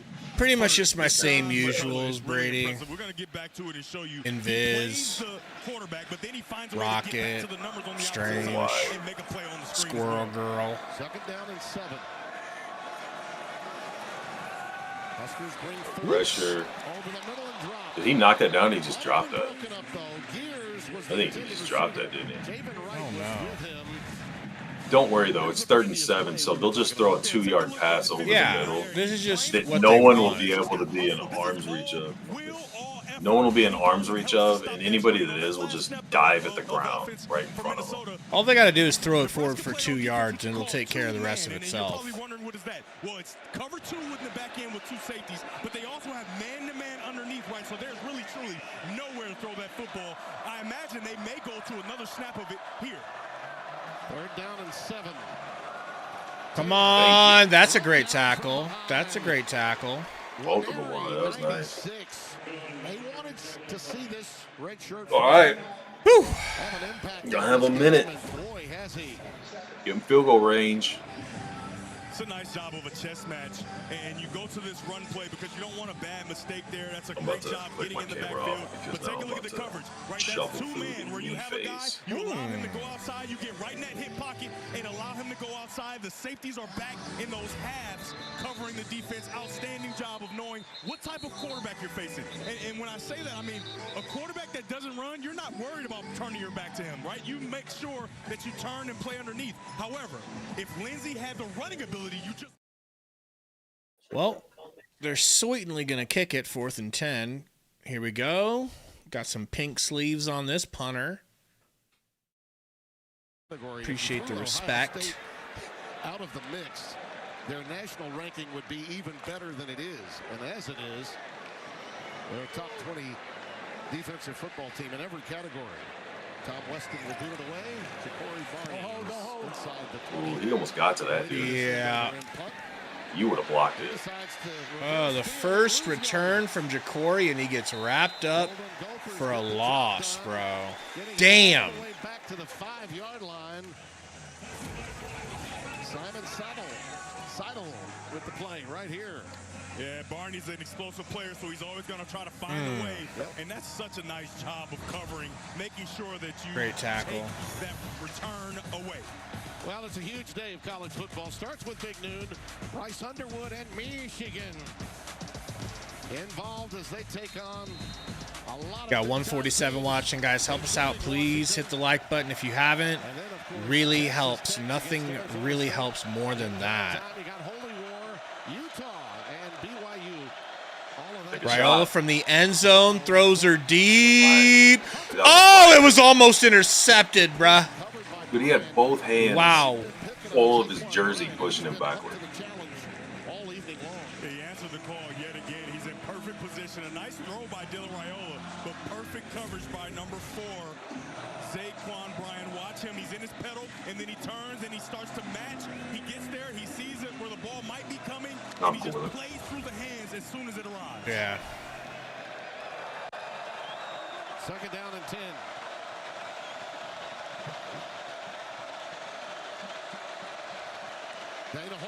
Raiola over the middle. Nice Ah, first down. Good job, Hunter. I wish he could have bounced it back out. That boy still be running. That Forrest Gump. Field position means nothing here. Dana Holgerson wants to get it going. It's nice recognition by Dylan Raiola. He sees Coy Paris. All right, we're pushing the pace. So he throws the ball right behind him on the RPO. You two got 40 seconds. Raiola flat-footed, escapes, goes down. That's going to cost us some time, boys. Taking himself down. Timeout. You got to get a timeout there. Timeout. Timeout, I say. You only need to keep one. You don't want to keep him in.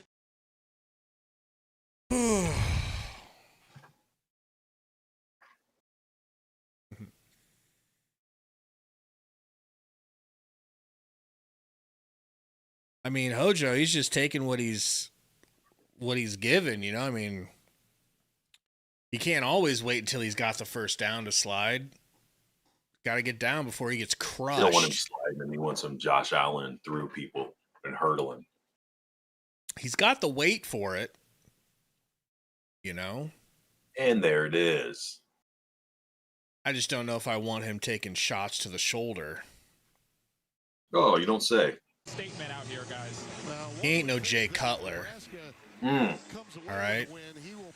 Now, was that smoking Jay Cutler or just He ain't regular no Jay smoking Jay. You don't have to throw the ball You all the heard way me. down the field to receivers. You can get the ball out quickly to Emmett Johnson. and Cuddy he can don't make something care. happen big. Second down and 3. Cuddy goes hard.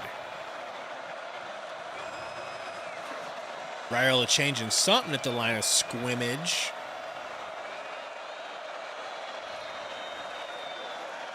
Dropping back. He held her too long. Like Tua let the dude get too deep, but you step out, you got to create a little room. Can't step over and be right next to, right on the dude's shoulder. Watch 77, watch Tua gets pushed all the way in, and when Raiola steps back, he just stands right next to him. Doesn't like move. Get out and dump it to Emmett. Yeah, he needs to recognize that just because that dude got turned around doesn't mean he's out of the play. And you need to get the hell out of the pocket. It's time to go. So far tonight. That's the end of the half. Let's take you to Mike Hill, Chris Peterson, and Bruce Feldman. Gentlemen, how? I mean, I'm not trying to sound like cope or like I'm too confident or anything, but like this team just feels. Here we go with the homer talk. This team feels different to me. Like I'm not as scared as I would have been in years past. Like I feel confident that they'll make the adjustments in the locker room that they need to during halftime, and they'll come out and be better. Because that's what I've seen this year. I feel like this game's a little different, man. Like, there's a couple things I would like to see a little different on defense, but scheme-wise, I don't think a lot of adjustments need to be made. Your receivers need to create some separation. Your line needs to do a little bit better. Tua needs to do a little better. I feel like the line's playing fine. But and then the missed tackles, whether it's taking bad angles, diving, not wrapping up all the way. I don't really know what, other than dudes just dialing in and getting more focused. I don't know what you do adjustment-wise to fix that.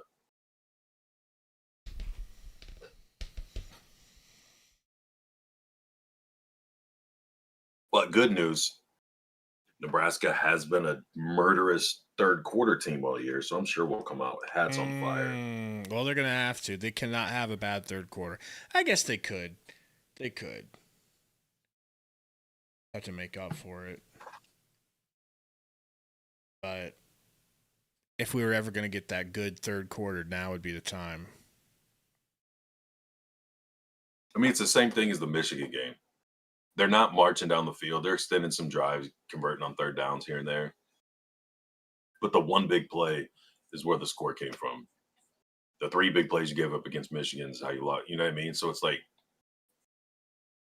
again, tackle, take good angles, wrap up, quit diving at people's legs, and you're fine, even if you have the trouble with the offense clicking or getting going or whatever else. I don't feel like they're a threat to score every time they touch the ball.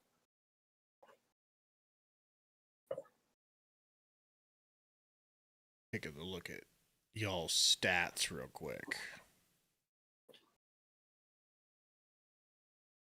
Stats don't matter. No? If they fit my argument, they do. If they fit yours, they don't matter. So, You know how that works, boy? He goes and gets the duck. So Raiola's 8 for 12, 113 yards, no picks, no interceptions, no touchdowns. We got 8 for 10 for Drake Lindsay, 52 yards passing. It's about where you expect, but that 71-yard rush for Darius Taylor. Like being down 1 at halftime is not a big deal. The big deal is our offense is stuck in the mud. Are you more concerned with the offense not having any rhythm or the missed tackles on defense?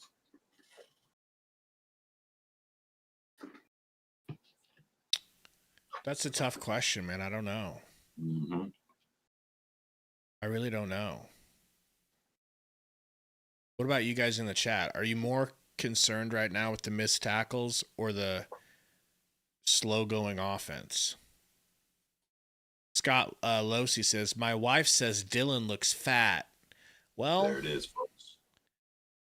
tell her to tune in for the USC game because Black is slimming. Those black jerseys are going to do wonders for him.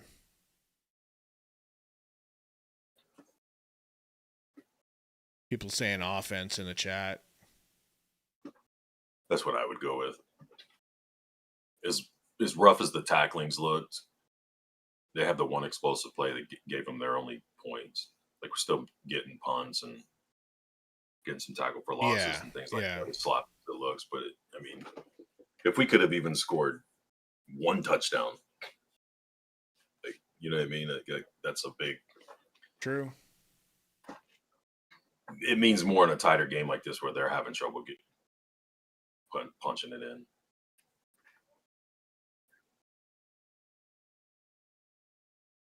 Other than that run, man, they got nothing going on offense. Our defense is playing just outstanding. Well, on third downs, they keep throwing cross and slant routes in the middle of the field where nobody's at, and guys have horrible angles, so they're converting most of them. But aside of that, yeah. I mean, we should have more. We should have more time of possession than we do, just because we can't get off the field. And they're long, like 3rd and 7, 3rd and 8. They're converting, attacking that wide ass open middle of the field because whoever's supposed to be coming over is either late or takes a bad angle, and then I'll just dive 7 yards and I'll still have enough force to drive this dude to the ground. So we've given up 5 sacks, and you were saying that you think they're blocking okay. Are you saying it's just Gunner? Like, is he? Well, Gunner's been the problem on a few of them. Sacks? Sometimes they're just overloading. Like that you need to either scheme different or you need to have some options for him to get rid of the ball quicker, obviously. But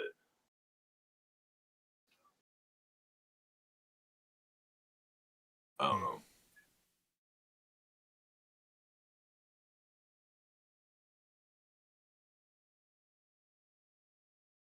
I mean, on defense, Keona Davis is the one getting it done. I haven't. Do you feel like you've seen his name flash this much in any other game? No, he's having a good game. Yeah. He and I guess they gave Marquise Watson-Trent some of that sack. What's up? I said McCullough's still being pretty impactful when he's wrapping up. But, I mean, his speed and the angles he takes and everything are pretty high level.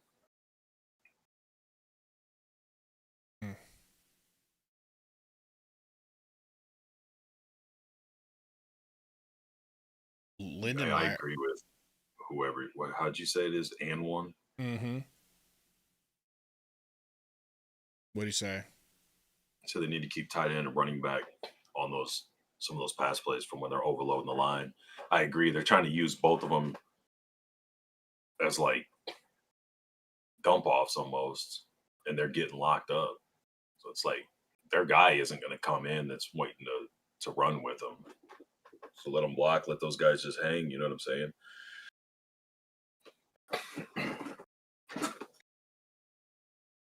But also, between those 3 receivers, somebody's got to start being more of a threat as far as getting open quicker. But that's the other thing that I don't know, man. I can't see once the ball snapped what routes guys are running or how they're being covered. So I don't know if they're like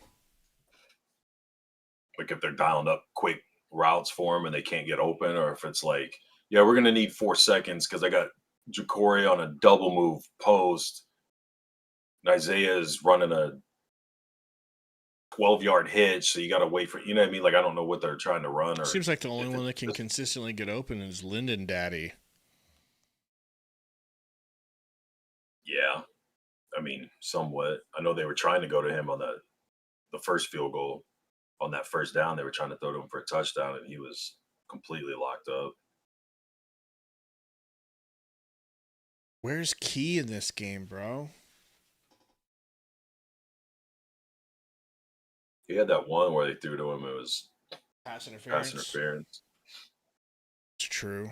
But still, even there, that's one. That would be one reception. Like, who is our guy that just can't be covered? Is it just Hunter? And what I mean by, like, this can't game be looks covered. like we don't have that guy. Right. Well, I mean, this season, have we had that guy? Specifically from a route running perspective, from a just always open. Who's our always open? The last guy that I can think of, maybe he's not the last guy, but one of the guys that I'm thinking of is, what was our guy's name with, Palmer? Not Palmer. Palmer was always open because he was so fast. I think it was right after Palmer.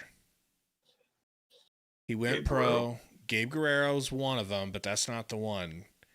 He went to the Jags first, I believe. Anybody? When we had Travis Hunter. When we had Jerry Rice. Jerry Rice, thank you. Steve Largent. Not Steve Largent. Brad says, "Have we run a single screen tonight?" I saw at least one wide receiver screen. It wasn't quite that tunnel pass, but so not Washington Patriot, but remember when we had the quarterback? I don't know why I can't think of his name from Texas. Casey Thompson. Yeah, he was with Casey. One of Casey's Trey receivers, but not Trey Palmer. Oh, dude. I feel like this is a little game you're playing. Not Nair. Nair, I feel like Nair didn't have the best hands. It'll come to me. I doubt it. Bro was a threat. Bro was always open. Ross says, burn these uniforms. Not Stanley Morgan. After Stanley Morgan. Definitely not Bobby Newcomb, baby. What a name, though. What a pimp Bobby Newcomb was. Barney caught the Hail Mary vibes. Y'all's Jacory.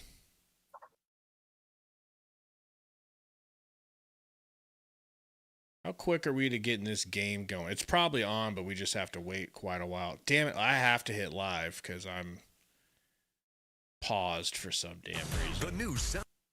You know what I'm saying? We'll get relined up.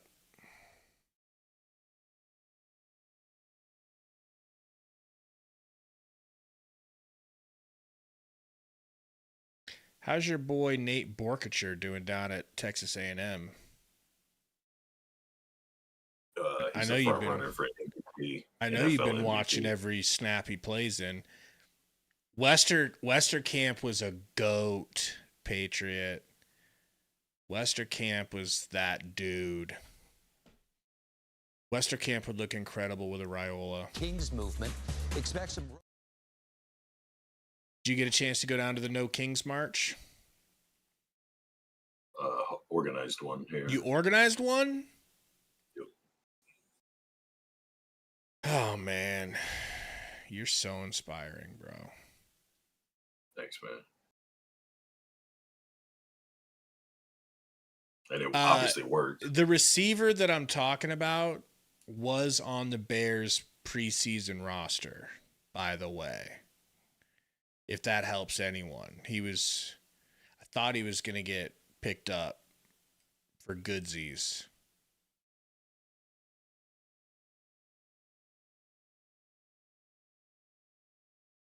I think the game's back. Sponsored by Liberty Mutual Insurance.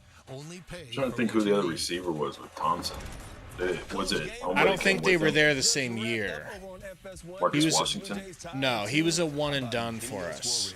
Big game for him. A grand slam right here in the 8th Straight inning. Palmer, dude. Not Trey Palmer. Starting to light up. You're saying there's a chance. There is a chance after. I'm looking at Bears preseason roster right now. How about you talk to the chat, show them some respect. The respect they deserve. Maybe ask them for the. Why don't you shuck and jive for them to hit the likes real quick? Show us what that would look like. Get on down the road type shit. I think you're thinking of Brody Belt. I'm not. No? Well, the only option then, if you're not thinking of Brody Belt, I'm trying to think of another giant name.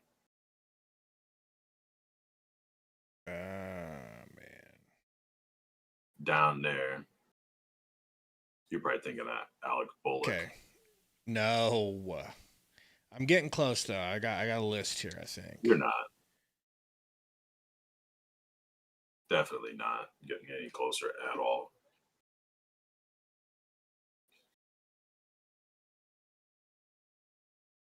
Samari Toure, you stupid son of a bitch. Toure was before Thompson, and he went to the Packers. The point is, you're a dum-dum? I'm right, you're wrong. I'm big, you're small. I'm an ally, you're a bigot. Okay? Did anybody say Toure? Who's our Toure is what I'm asking. Always open. Riola needs somebody like that.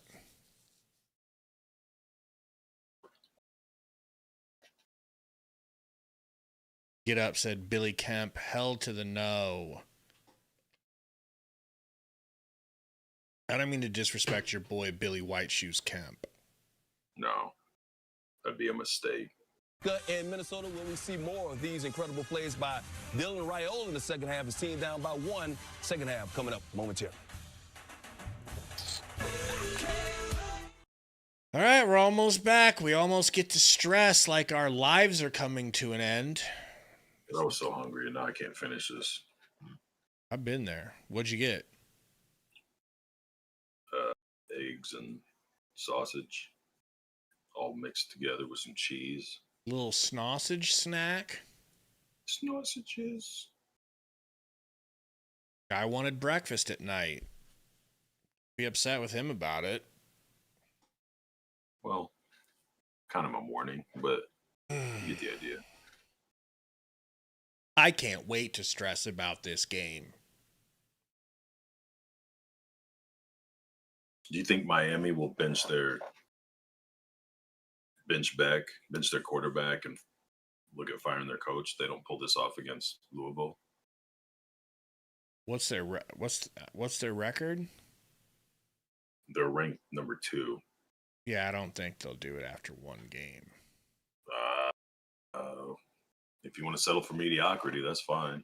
You sound like a Miami homer. Back in the game. Maybe IR. How's that grab you? Wow. Do we get the ball? I think we do. No. I think we do. Well, too, they said you played so bad they get it again. Oh, shit. Mm-hmm. Wow.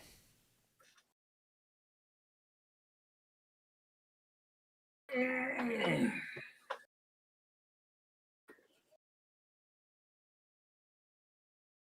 gonna go get a drink real quick before this starts back up. You do what you need to do. You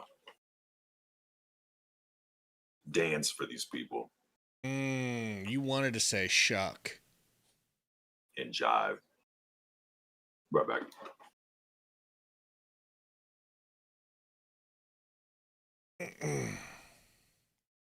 Matt Carbon Ryan says Nebraska can't tackle, just in case no one knew. They're running into some issues tackling. DW Cobb with the $20 dono out of nowhere. Thank you, Cobb. Appreciate it. If you meant to have a message with that, let us know so we can read it.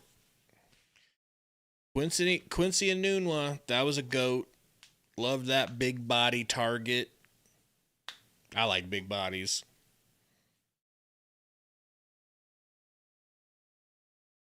I doubt that, Scott Losey. And what does the word purposely throwing the game as an excuse to go to Penn State.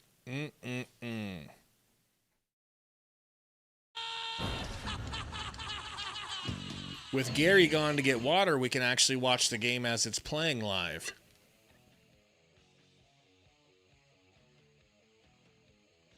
I'm ready for this offense to open it up.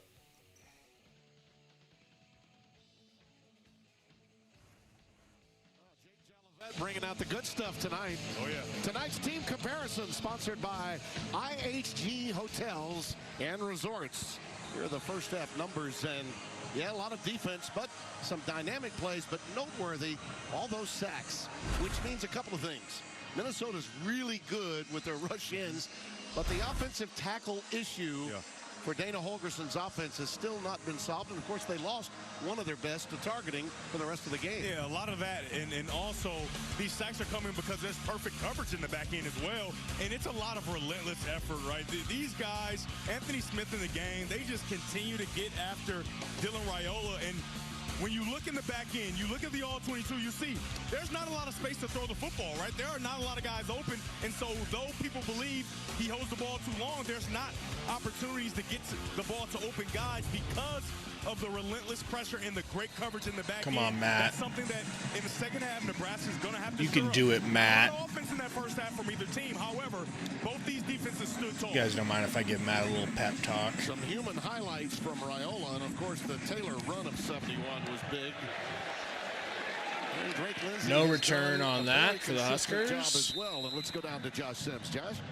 Well, Timmy B, Matt Rule told me while those plays were incredible that his quarterback Dylan Raiola made, they also have to find a way to protect him better. Yeah, Sam, I definitely agree. It shouldn't be surprising. It's just disappointing. I feel like we're better than a team we should be up by a little bit. You know, sometimes there's a long feeling out process before either team really opens up their offense. And he'll run those little bubble screens, quick hitches.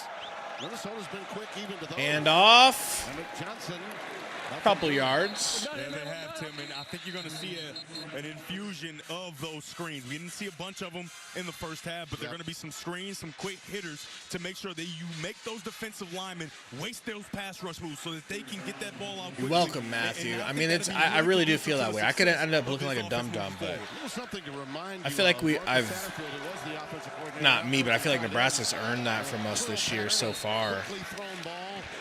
They've shown they can answer when they're down.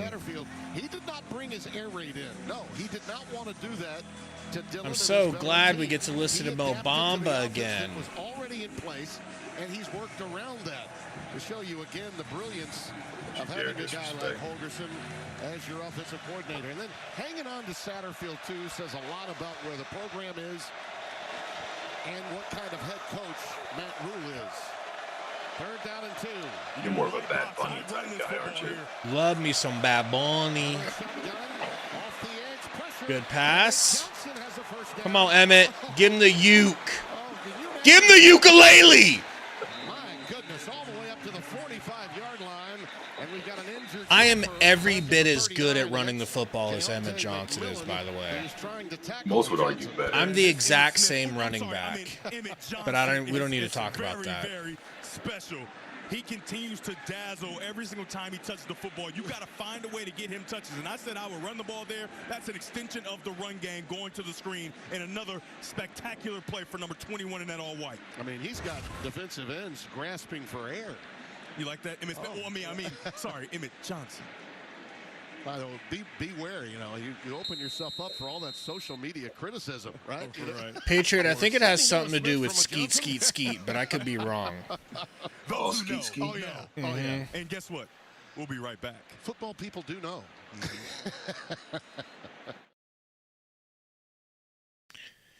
It's a good play. I'm ready for some of these good, fun, exciting plays to pay off in 7, Gary. Or are you guys in the fourth quarter already? I'm going to come down on you to make it right. Financially, if I'm not being clear. Jeff says, Gary, did you drink your Homer juice? I don't drink Homer juice. You inject it. I have a pump that's constantly feeding it to me.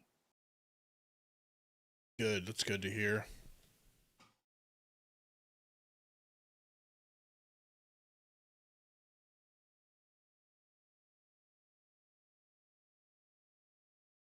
Sam says we need a touchdown on this drive.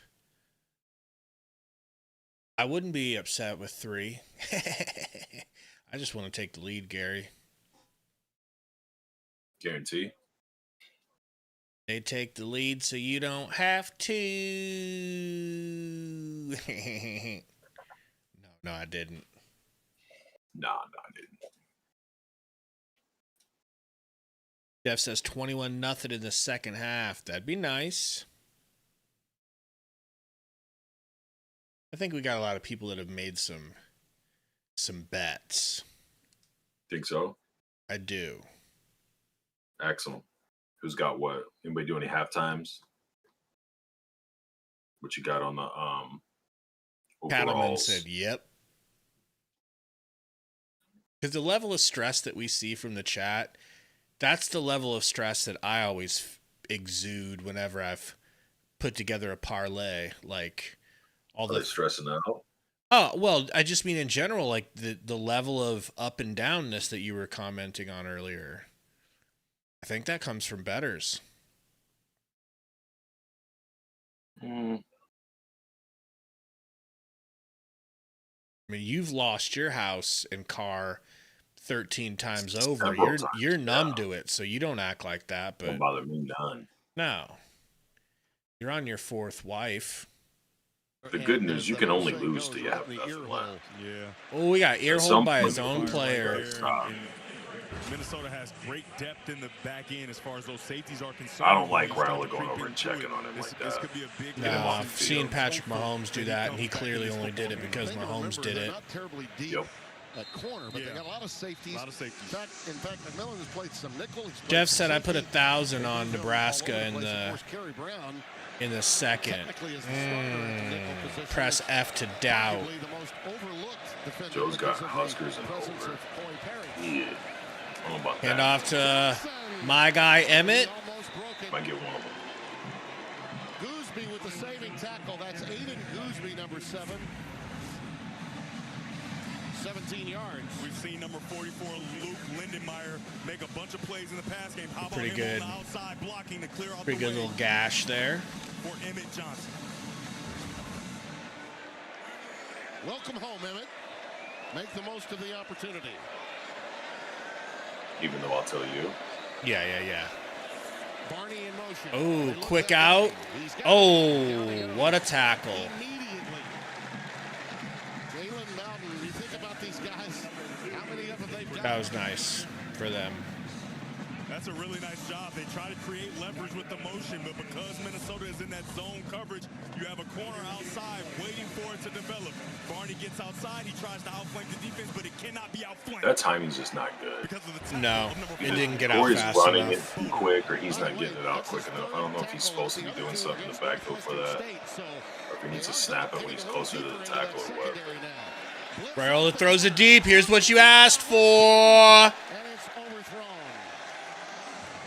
Well overthrown, dude. What the heliante was that? He had a step. Yeah, you got a corner blitz off the edge, and Dylan knew it was coming, right? He gets that ball out fairly early, and he throws it with a lot of air. When Clark had that reception and like that play, I don't feel like the receivers are like running. By the way, this is the first time that I've seen, out of respect. Say that again. It seems like the receivers are just kind of trotting when they're running. The pink headgear. Maybe that's why they're not getting off. Face mask. That is a cool look. 3rd down and 9. Out of the shotgun. Pressure again, Raiola. Oh my God! You know it's just Added to the sack total. That's their sixth. sixth sack of the game, Gary. Oh, I wouldn't know. They're still in motion. There we go. Oh, whoops! Forgot. We talked about Oh, Vey.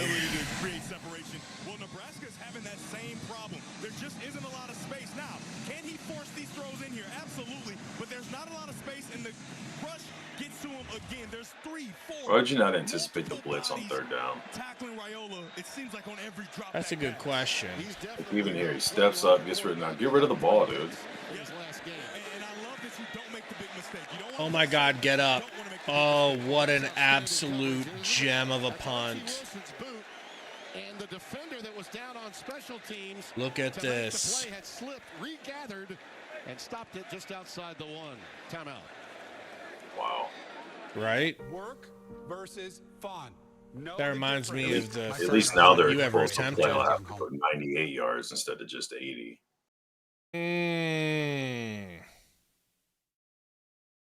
You really think you can talk like that? Mm-hmm. Without getting fucked up? Could you read that back to me, please? Well, well, well. How do you feel about a safety? About to get one. Why two guys will dive at his feet and miss, and then a third guy will come clean it up for the safety. Once he's all the way down to the 1 yard line? Yeah. Yeah, sure. And then he'll lose the ball through the end zone? Yes, sir. Just like you drew it up. Just like we drew it up. Bradley says, hats off to special teams for keeping us close. Yeah. And the defense. The offense did not come to play today, dude. No. Offensive line did not come to play today. They can't get very much going for my guy, Emmett. Emmett's over 50 yards, ain't he? Yeah, I think he's at 50. With minimal touches in the first quarter. He had 9 in the first half. Yeah, probably, 8 of them, 7 of them were in the second quarter. Yeah.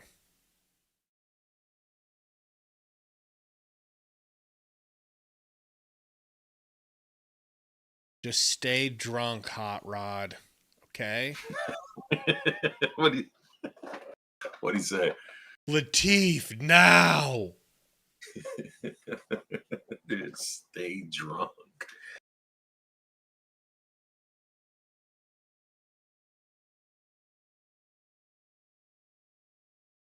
Scott says, what is Minnesota doing making it hard to throw to the middle of the field? What did he say? He said, what are they doing that's making it hard to throw to the middle of the field? I mean, it seems like not getting open. Could you stand up and run a route in place that you would run if you were out there? The camera won't pick it up. It's too fast. That's what I was thinking. Actually, that's what I was thinking. Damn it.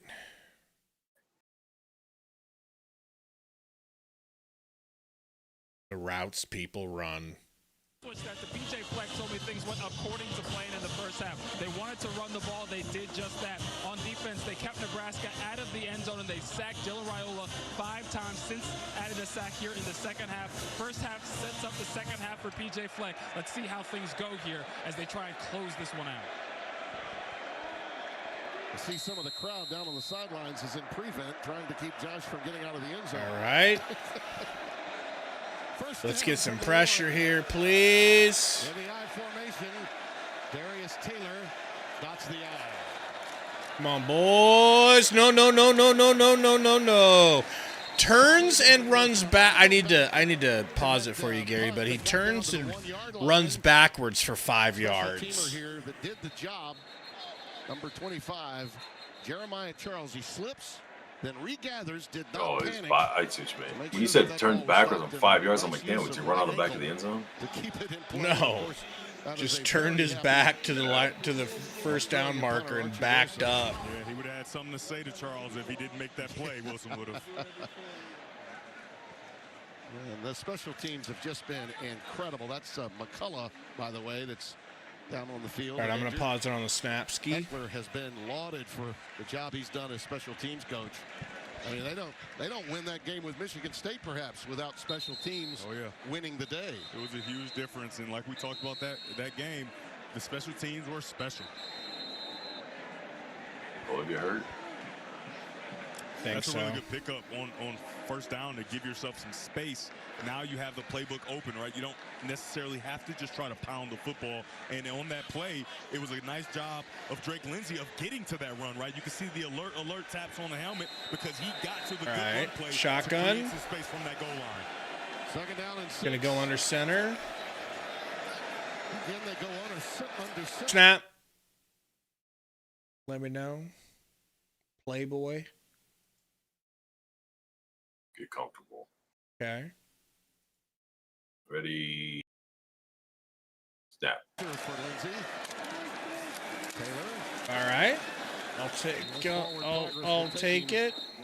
Between the 8 and the 9-yard line. Guthrie with the stop, though, giving 3. So third down and 3 coming up. When you're backed up here, it's called the black zone. And you do this drill in practice.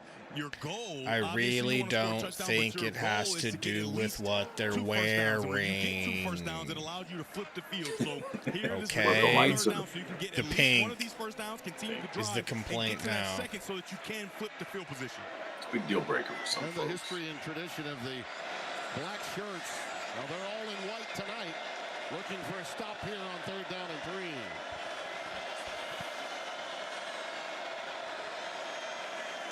Shotgun. Nobody in the backfield with him. That's a good catch right there.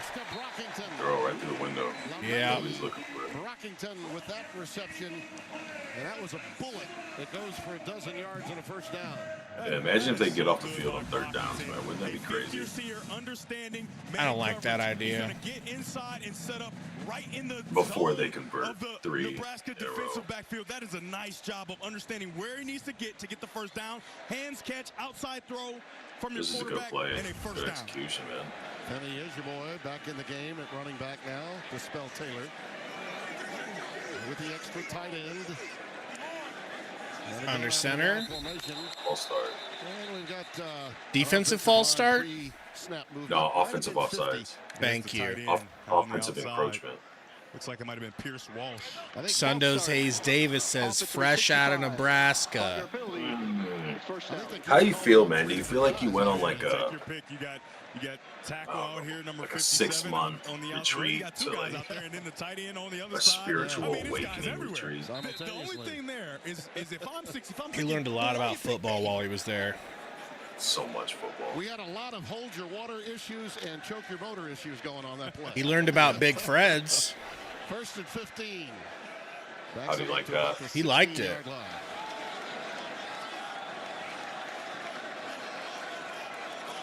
Did the wife like the fried ravs? Because they looked good. You can see these linebackers getting antsy for Nebraska. Hand off. 3 yards. Good tackle. Over. Just shy of the Faux-ish. Javen Wright with a stop. Gain of 4. And such a fast trigger from not only the linebackers, but the safeties in the back end. There's no space to run because Nebraska, at the snap, they trigger and they completely outnumber Minnesota in the box. This is kind of one of those games, Devin, as we watch it unfold. Anything more than a one. They like the porky butts. All right. Who doesn't? I mean, you want to keep this thing right where it is. It's a lot of heat on the defenses. Nice. Throw over the middle. Quick first down, Gary. A quick first down. Watson Trent, the linebacker with the stop. Tim, I talked to this before, but I know you forgot. Now you like that, don't you? I like how he takes about 3 steps back and the ball's out. Wouldn't it be nice if it was possible for us to ever do that, not just the teams we played? So you're calling for Latif? I'm calling for everyone's heads. Oh, shite. My eyes are up. I prefer ECU TVs myself. What? That would be extreme close-up TV. I ain't happy with what I'm seeing. Out of the shotgun, Lindsay. Over the middle. Don't worry. We'll give you a 7-yard cushion to run whenever you want. A couple of yards shy of the first down after the gain of 8. Because we're just chill like that, you know? But when you're on target all game, your guys can help you. Take a look at this running back. Make this catch. Just reach. You have nobody putting pressure on the quarterback, yet guys are that open. Like, how are you dropping so many people back and you're giving up that much space? Remember, he was a high school wide receiver He dropped it down about 4 or 5 yards in front of him to that receiver. And in that frame, you didn't see one white jersey around him. That takes up the entire Oh. That's tough running, Gary. I mean, this is bad defense, man. Guthrie with the stop. Another first down. And the clock rolling along. D Park said 90-yard drive?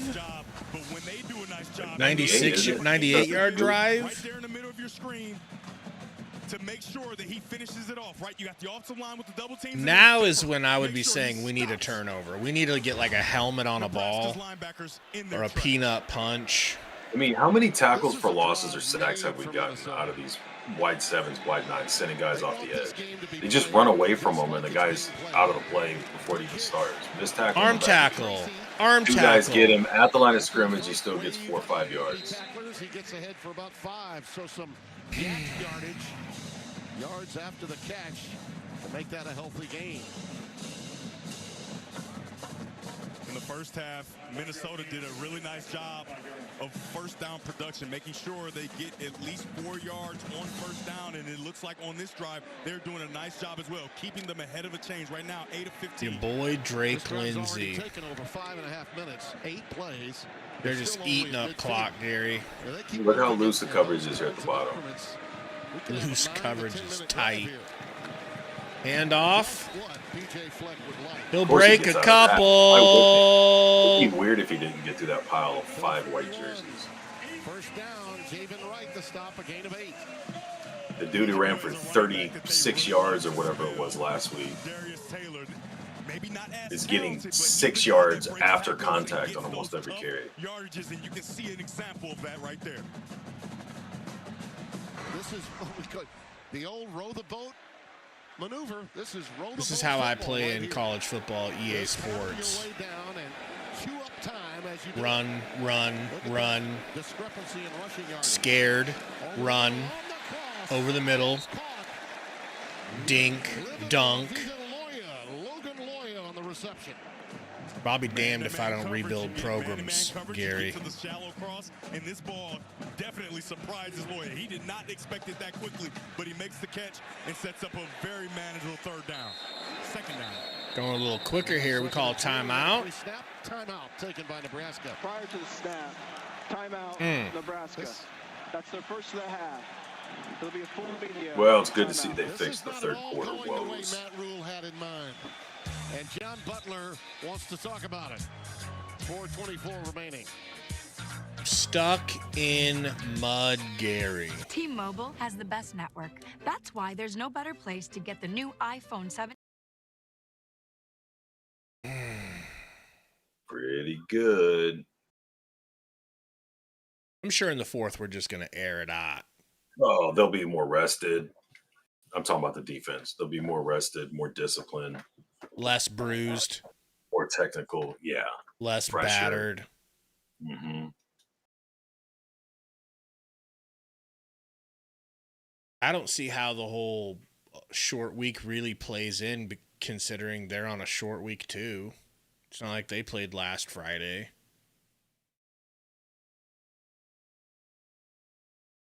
Y'all's Minnesota. Down there.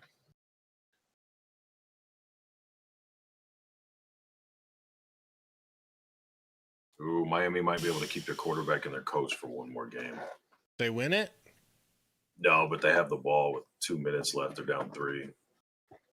So they have a chance.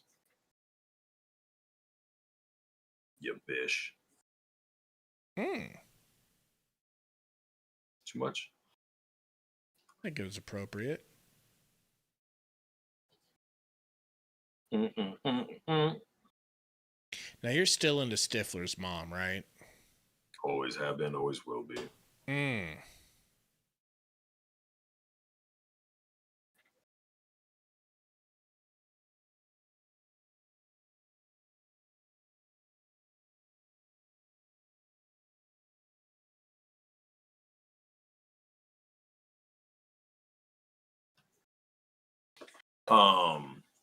You said something. I was going to say something about. I was looking at something. Don't bother. Oh, the travel, the short week. Yeah. I think it has more to do with the travel than the short week.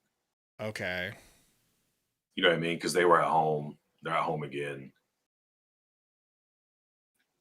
Nebraska had to fly back Saturday night, whatever. They got back late.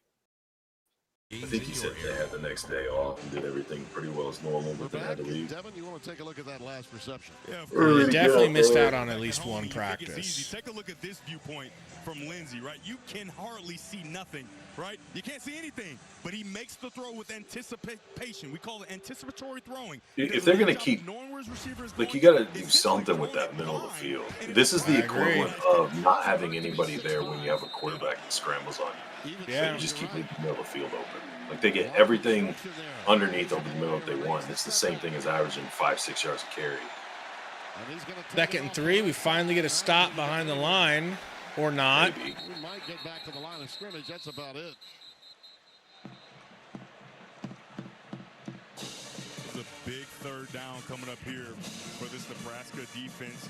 They've been on their heels. Remember, this drive started inside the 1-yard line. They got a great play on 1st down, and then they just continued to roll. And if I'm offensive coordinator Greg Harbaugh, I'm keeping the ball in the hands of number 5, right? My quarterback, Drake Lindsey, I've taken some pressure off of him all game. Now he has an opportunity to make a play here on 3rd and short. Taylor's on 3 rushes for 11 yards. 3rd and 3. 3rd down passing for Lindsey. 5 of 5 for 40 yards. Great. That's what you want to see. 3rd down and 3. Good job out of that box. Hey, they kept people underneath. All right. I will be good dipped. job. Right. Let's go. They're going to go for this one on when they got 3 to go, where they didn't go with inches. Press F to doubt. I mean, in their defense, you just saw that stat. He's been converting. Every time he's thrown on 3rd down, just throw it again. Odds are strongly in your favor. They are going for it. Heavy personnel. 2 tight ends. Rolling out. Good defense. Cross his body. Oh, Are you shitting me? Are you shitting me?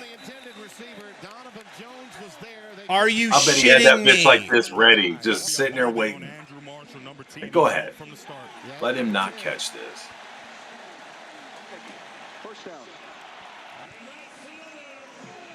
Well, his microphone played out on us, but I think you were absolutely spot on. There he is. He's grabbing that shoulder pad there in the lower left of your screen. Yep. He's handsy. 60,000 officials in garnet and gold hoodies tonight. All over the call as well. All Raiola can do is watch, and the same is true for his head coach. That is a big call. Sure was. But an accurate call. From the 24, 1st down. Just plow ahead with the I formation. Gonna run her some more. 4 yards. A lot of running down. Are we playing Iowa right now, bro? I think they're more than content just taking this into the 4th quarter, even if it just means a field goal. We can't do a damn thing on offense. And they are just blowing these And the defense is clearly getting more down. It's not a huge play every single time, but they are getting great movement. Look at that. Clock continues to tick. I said a moment ago, maybe 9 minutes would go off the clock. They're almost there right now.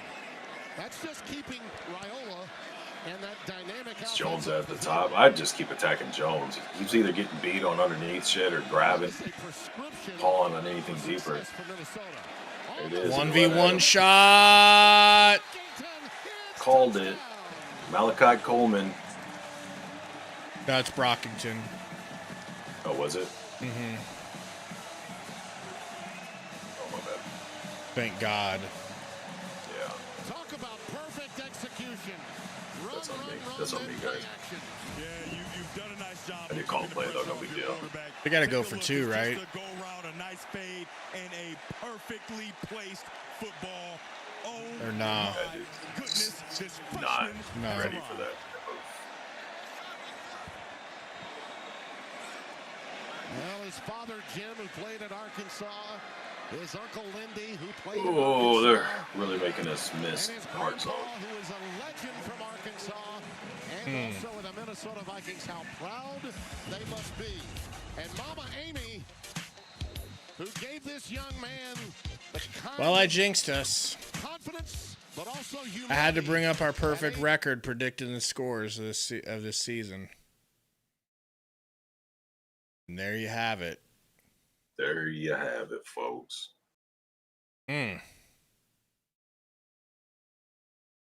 Man, oh man.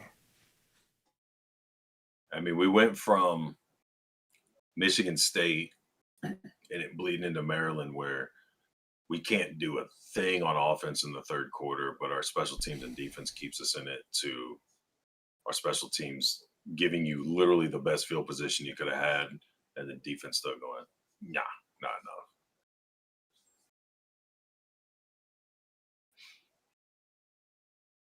Donut says 37 is hopeless out there. I've never seen him have a bad game.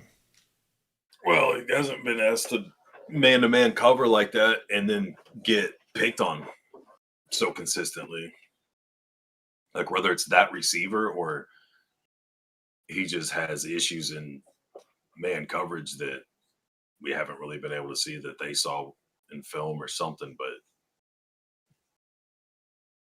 I mean, when they run underneath shit, he's always chasing. When they do anything vertical, he's grabbing or pawing at guys, trying to keep up. Not in position to get his head around and see where the ball's coming to play the ball. He's just got to play the receiver because he's always behind.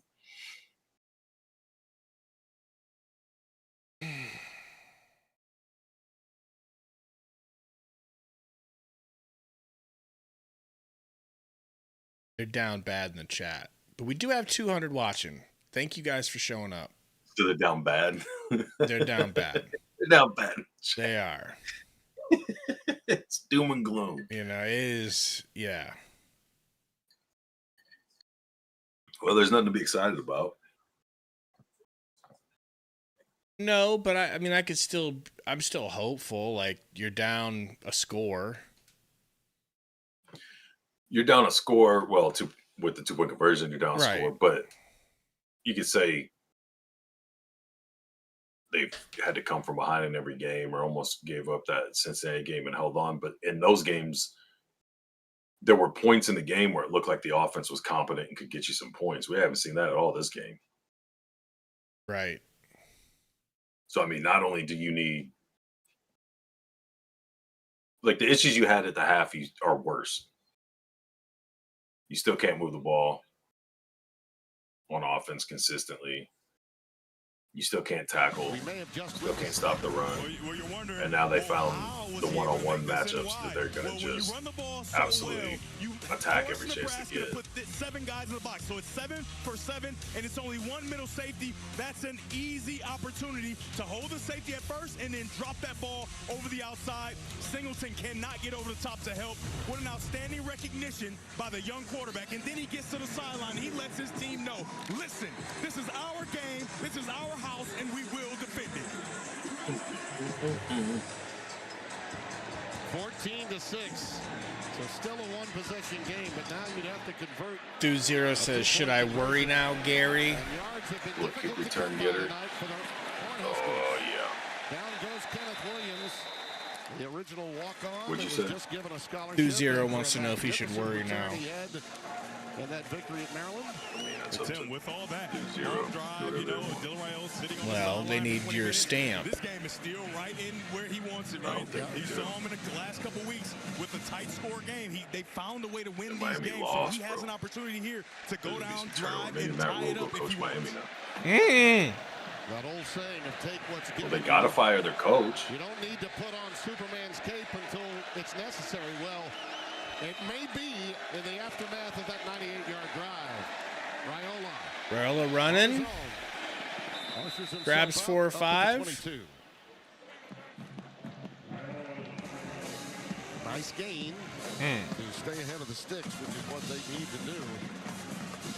Maintain possession of football. You wait officially 24 minutes of actual time that he was on the bench watching that 98-yard drive that his counterpart Greg Lindsey put on. Yeah, you can't hear it. Just call play, dude. Issues apparently with his radio and his helmet. Asking for a little help. It feels like to me he didn't get a call. He may be calling his own play here. Yeah, he might. 2nd down and 5. They also didn't give him as much yardage. Wide to Meyer, 4 seconds. In real time. In the backfield. Raiola. Hold the ball for a half hour. Oh my God. Breaks a tackle and still barely gets line scrimmage. Dude, he can't hold the ball that long. I don't care what the design is, what he's comfortable with, whatever. Like, an adjustment needs to be made. You're doing your 3-step drop. If nothing's there, you either have a check down your fire net, chuck the ball away, run. Those are your options. And he calls a play that against man coverage should work, but they are all over it with the whole extend the play and do the pocket thing. Like, it's not. They're not getting open even after the routes run, obviously. They're 2 out of 8 on 3rd downs tonight.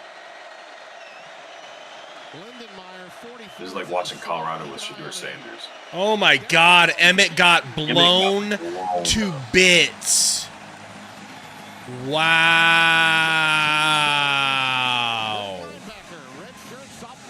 Wow. You got a simulated pressure. You show one guy coming and you bring the other. You show this guy, but then you bring this guy and he runs right through Emmett Johnson on his way to Dylan Raiola. Well, he blew that up big That's time. painful. What an outstanding play by number 49, Matt Kingsbury. Parrish is back deep. They'll just let it roll. Still some outstanding field position for the Gophers at their own 38-yard line. I feel pretty confident they're about to open this up on Nebraska. Think? Yeah. That defense was so beat down going down that drive. And then you go 3 and out. I still think they're going to run it, but yeah, they might crack us with the run. They're going to. If they don't shoot themselves in the foot, which his teams don't do, they're going to go down and score here, and it's going to really get it's about to start getting too far gone. That stat right there is your ball game. That's the difference right now. That and rushing yards. Darius Taylor back in the game for this drive. He's the boy took the lion's share of totes in that last drive. Underneath. Wow. Big tackle. About 4 yards. Was that a good tackle? I thought he was getting it quick enough. He might be able to either block it or. Well, when one team just drives the ball down the field with run plays and completions. How good do you think that? Oh man. Greg Lindsey against Dylan Raiola. I'm gonna go fill up me coffee and grab a water. I'll be right back. I'm gonna open the chat. All right. You should have already had it open. All right. Don't disrespect these people. Showed up to learn from you how to be a better fan and a better man. Pipe down.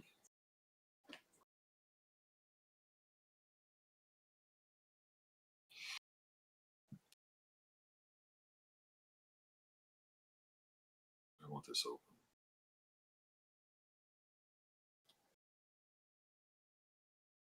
Marcus says a miracle. They only have 14.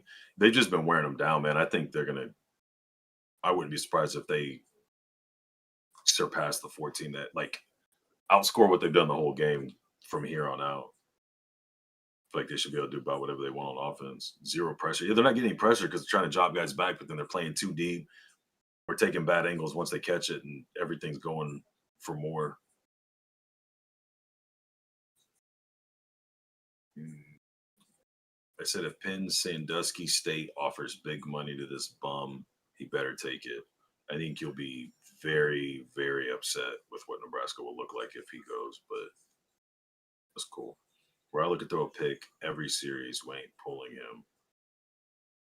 I had us winning 48-13. I'm an idiot. A lot of people thought maybe they'd open it up, man, or finally have it. I thought it was a possibility. At some point, they have to get over that hump, but they just haven't shown enough leading up to it. That especially on a short back-to-back travel week, I didn't think it was too likely. Bro, you're not anything special. I don't know who's not special.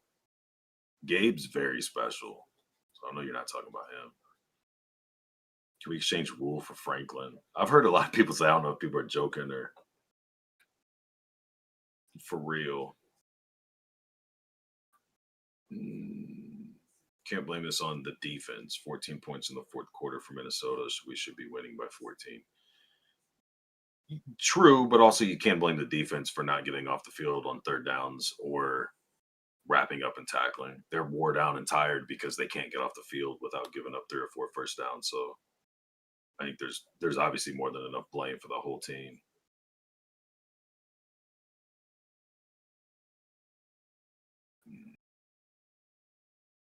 Brady, everybody looks good against Nebraska. We saw Miami lost. That's why I was saying they're probably going to need to fire their coach now. Urban, Saban, or Dabo, go get one of them with the young staff. Just get them both, or all 3.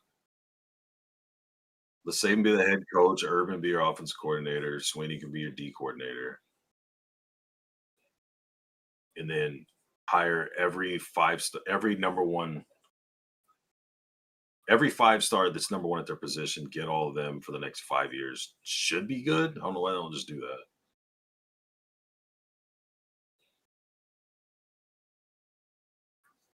Don't get cute.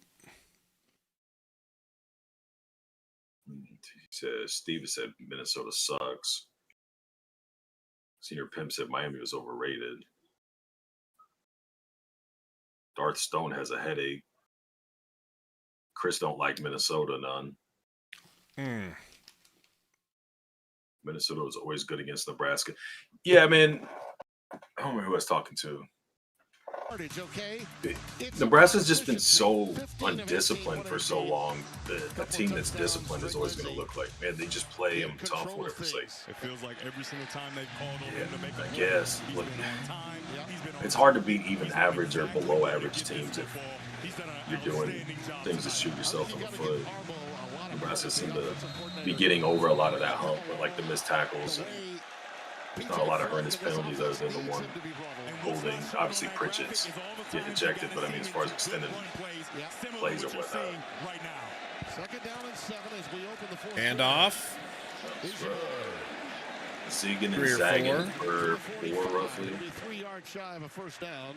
Big third down for the Nebraska defense. Right, so once you get your team into a good run play and set up a 3rd and short, like I talked about earlier, I will keep the ball in the hands of my I'm stress snacking now, by the way. And what they've done is they've had success with those crossing patterns, those mesh patterns. Some little cinnamon graham crackers from the airplane flight that I didn't eat. That sounds horrible. Doesn't mean I didn't want them. And in college football, Miami went down to Louisville. So they're actually pretty good. Just joining us. Nah. We welcome you to the Big Ten on Fox. Shotgun, 3rd and 3. He rolls out. Throws it. Intercepted, but there's a flag. Something wrong. We did something wrong. Of course we did. When you think about bringing a pass interference on, a lot of times it's I think that was Jones again. Somebody on the sideline had 2 handfuls of jerseys just driving the dude down the field. And he coaxes a PI out of it. If that's Jones, you got to get him off the field. I'm getting close to losing my cool. Yeah, Jones again. He's got to go sit down, dude. That's a 3rd down stop that he gave him a free first down. I don't know what down was that.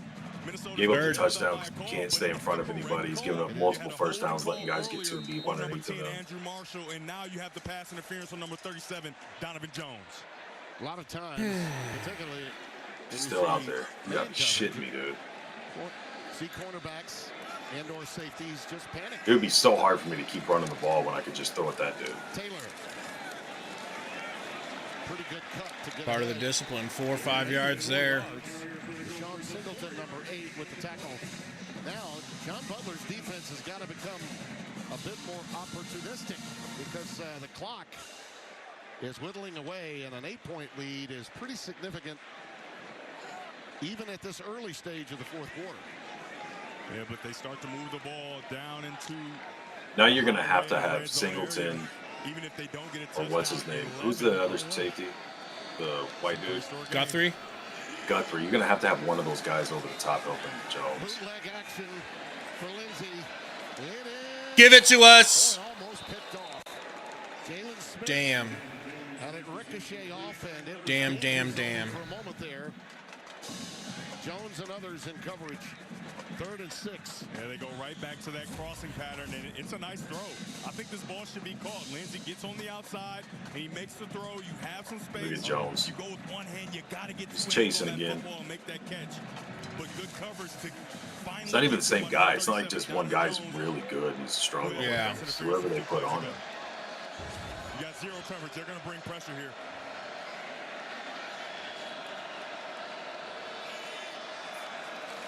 Yeah, off the edge. There's some pressure. What hell, dude? Come on, man. You got to call that. Jones breaks on it before he even passes, and right when he's about to get there, dude grabs him and swings him around and holds on to him. Javen Wright saved the touchdown.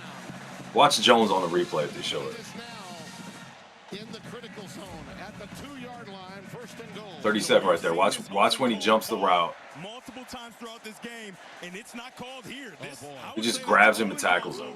Nebraska's fans are going to be upset about that. Saying Nebraska fans are going to be upset about that. For the defense they were given, I yelled it out before it started.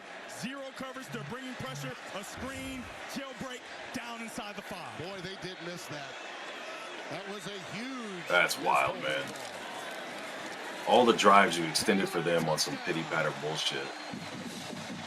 That, what's his name, jumping back on top and getting ejected for it. You let that go. Yeah, this is a wrap now, dude. There ain't no way in hell they're coming back. I was worried they wouldn't be able to come back from the 8 points, but... Look, I know nobody wants to hear this, but it's still doable. There's enough time. You just have to quick score your first one. But you can't score. You can't even get a first down. That's what I'm saying. If they had at any point in this game showed that they could move the ball offensively and at least threat to score touchdowns, I'd be on the same side you're on. But it's not plausible. No question, you got some big-time 3rd down conversions. We get some good runs when I'm not saying they will. Pass. When we try to go back to it, they suffocate it. We can't pass. Riley wants to hold the ball for 45 minutes and wait for the exact perfect route to open up. Guys can't get separation.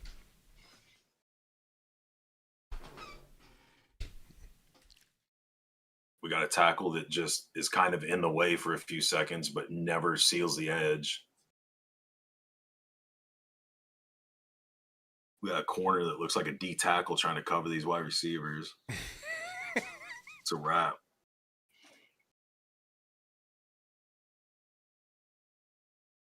We just need Holgerson to whip that hog leg out real quick. That's all we need. Yeah.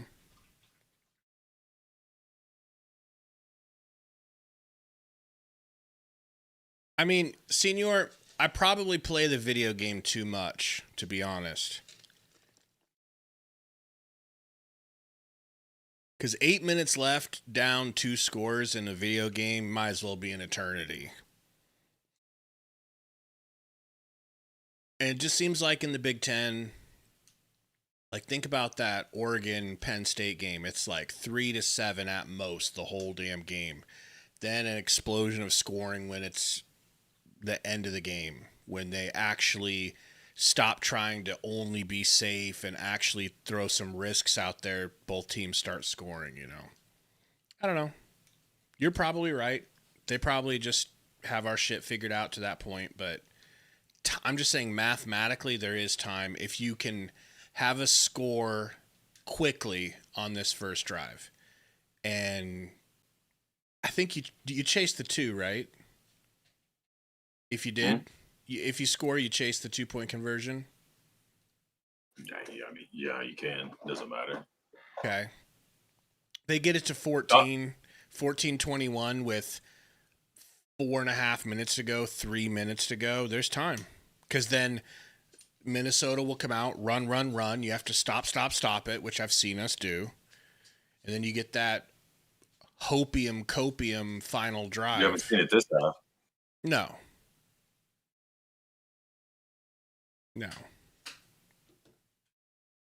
You were telling me today, you're like, you still expect the Huskers to lose a couple of games this season that they're not supposed to lose.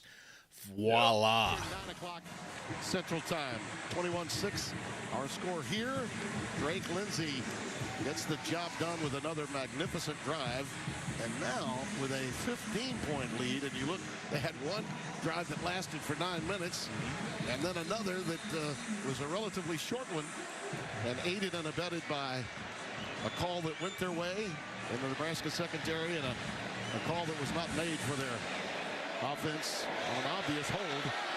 And suddenly you're down by 15 points. Is Buford dealing with an injury? How come we're not seeing him? In a position of trying to exercise some demons in those white outfits. You better come up with it right now. Yeah, this is a crunch time. This is winning time. This is where you have to have your best football played. And there are going to be some going for fourth downs if they come. And they don't have a lot of time left. So they're going to have to make some plays out there on the field. And they have the perfect guy to do it. I just can't believe how blatant that hole was right on the edge there. It's not like it was in the wash where it's tough to see or you have to be looking for it. Like just blatant. Nebraska's not getting that call, bro. I mean, what more than you? If you don't get that call, you just blatantly say you get no calls. There's not more obvious hold out wide open on the edge to be seen by everyone. Emmett with a decent little run. Stopped by Baranowski. Yeah, he's a stud down on the field, and when we talked to him yesterday, he just wants to hit guys. Baranowski does a very nice job there of tracking that run down.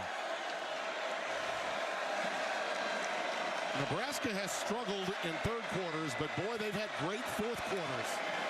Time for Raiola, quick throw out to Johnson, who's dumped Emmett. Just past the 30. A few little yards there. And Baranowski collaborate. And don't worry, they're going to play Mobamba, okay? And that Golden Gopher back in. You're absolutely right. They've done a really nice job of getting guys on the ground when they have the opportunity. Remember, Elijah Pritchett was kicked out of this game, number 57, so you got a different left tackle in the game protecting Raiola.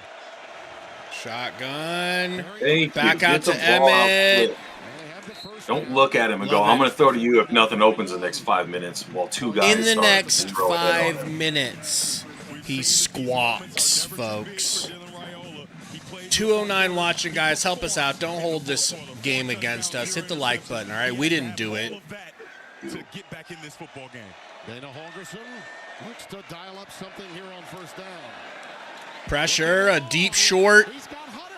Oh! He lost it. Brian again getting his hand very close in there. He's been picked on all night and has been up to the challenge. Tim, from my view, it looks like he drops this football. What a throw. Oh, I got slapped around as it entered his pocket. He just lets it hit his chest, doesn't catch it. Face mask in the chest. Yeah, almost got some of the shoulder pad. Raiola couldn't believe it. 2nd and 10. 2nd and 10. Still great coverage, though, by Brian. Hand off. Mosey. Reverse and field. Getting cracked for 1 yard. Is anybody blocking downfield? Looked to have had his bell rung a bit earlier. He's back in there laying the leather. Welcome back, Giante. Maybe the play just dragged out too long and got off. I feel like he had to make every single corner DB on that edge miss. What a hit. Put that shoulder right in there on the pads. 3rd down and 8. 3rd and 8. Dial up a sack here. I'm be shocked that they overload the line. And that's what we get. Jackson Howard, number 1. Yeah, this is over here. That's his second. Wowee, bro. 4th and 14. Completely unblocked. 4th and 14. Yep, He just comes off the edge, unevaded. Worse than the Michigan game loss, you think? Way worse. Yeah. Way worse than the Michigan loss. Doesn't see him. He tries to block a linebacker coming from distance rather than a guy lined up on the line of scrimmage. Wilson needs a Yeah, crack that ball, please. And taken by Parrish. Man. Short part. Some Thanks, happy Eckler. Golden Gophers after that 38-yard boot. Man, oh man. Manhandled, bro. Well, you feel like you need to head on out to work? Yeah, I'm going to have to bounce it probably about 10 minutes. Well, before you do go, you know, Do go? Before you do, just want to remind everybody to check out ProfitX. Guys, we are using ProfitX all year for all of our picks and plays. Difference with ProfitX and something like, well, any of the other companies you might be using.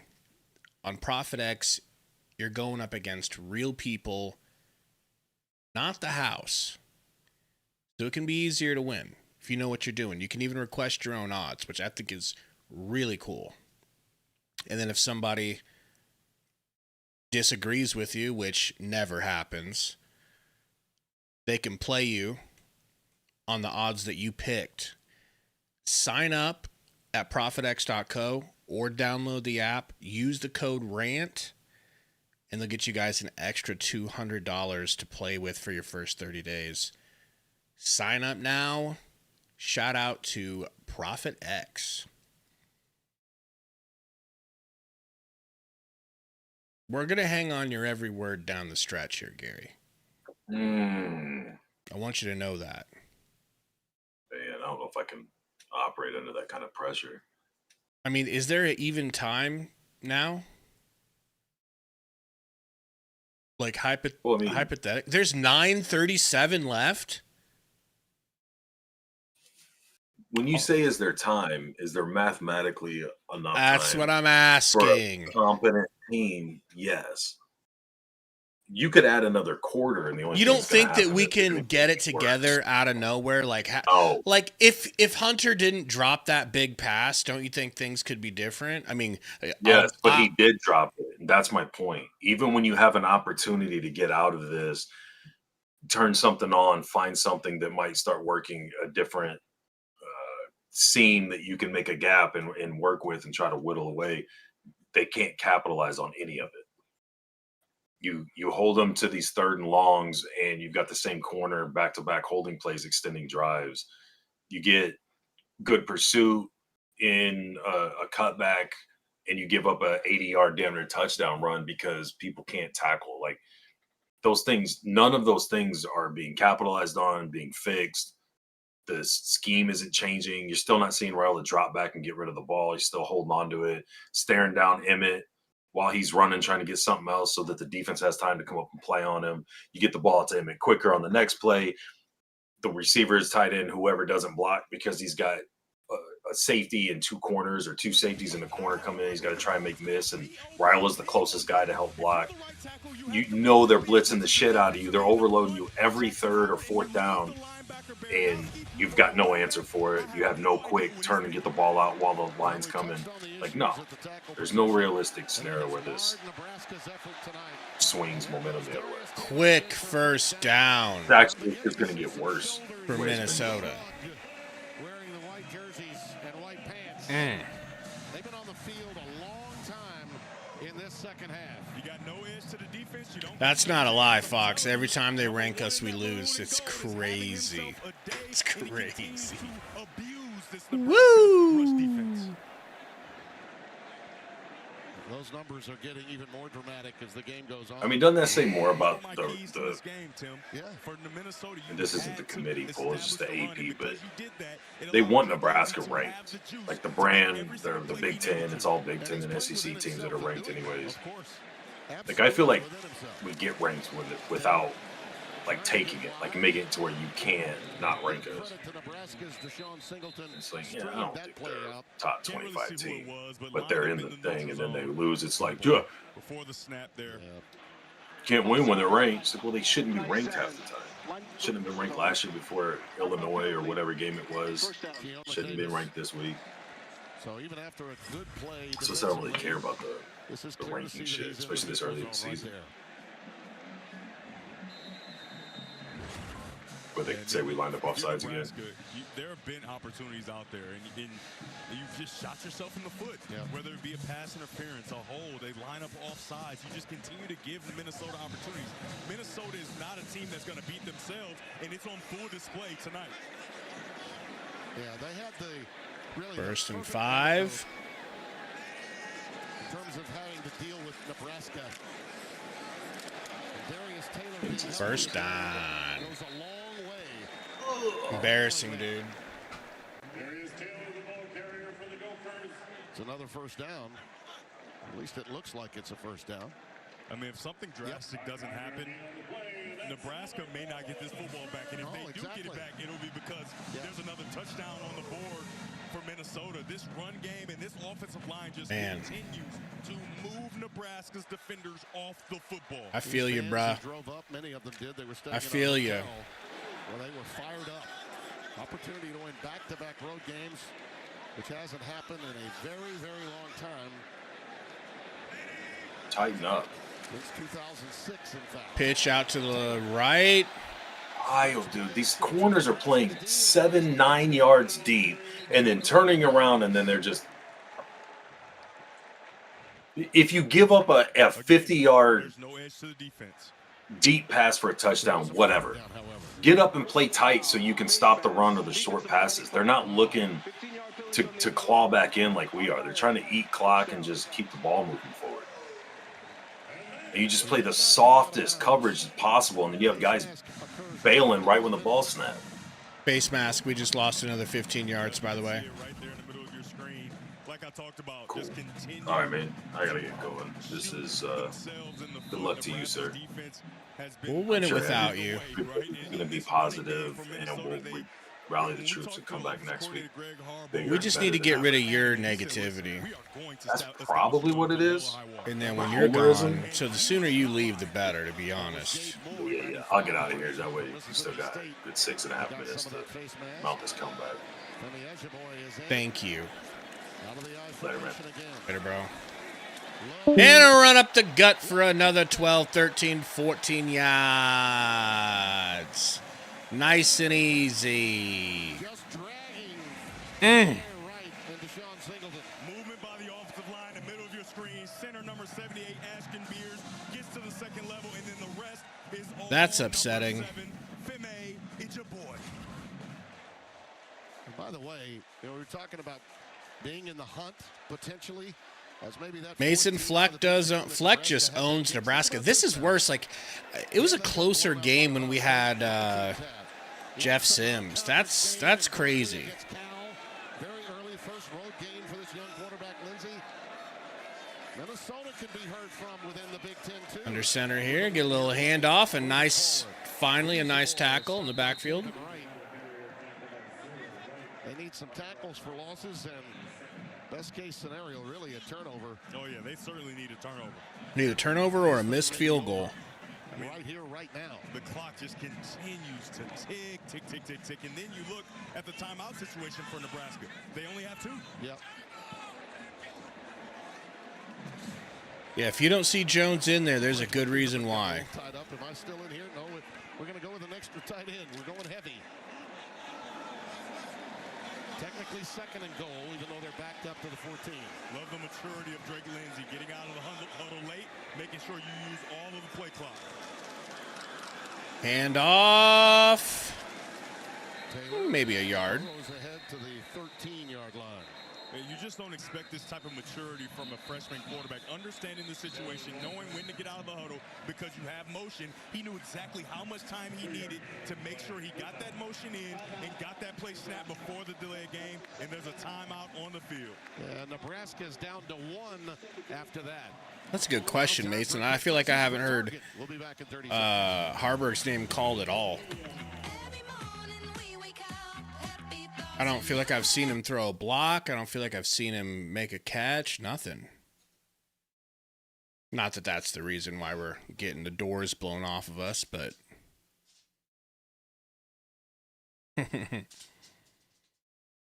Yeah, Cal, Gary and I were talking about that before the game, just like right before the game. You know, he was arguing to me that we should go ahead and extend rule now.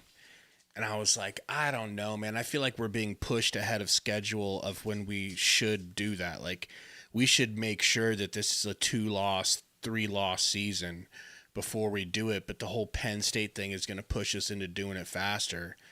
And I think he was saying he felt like we should just do it anyways. Even if it got to the point where we were fighting at the end of the year for, I mean, I don't want to misrepresent him when he's not here, but I feel like you saying, even if we're fighting for a bowl game at the end of the year, which I feel like we're going to be real down bad if that was the case. We'd be worse than down bad.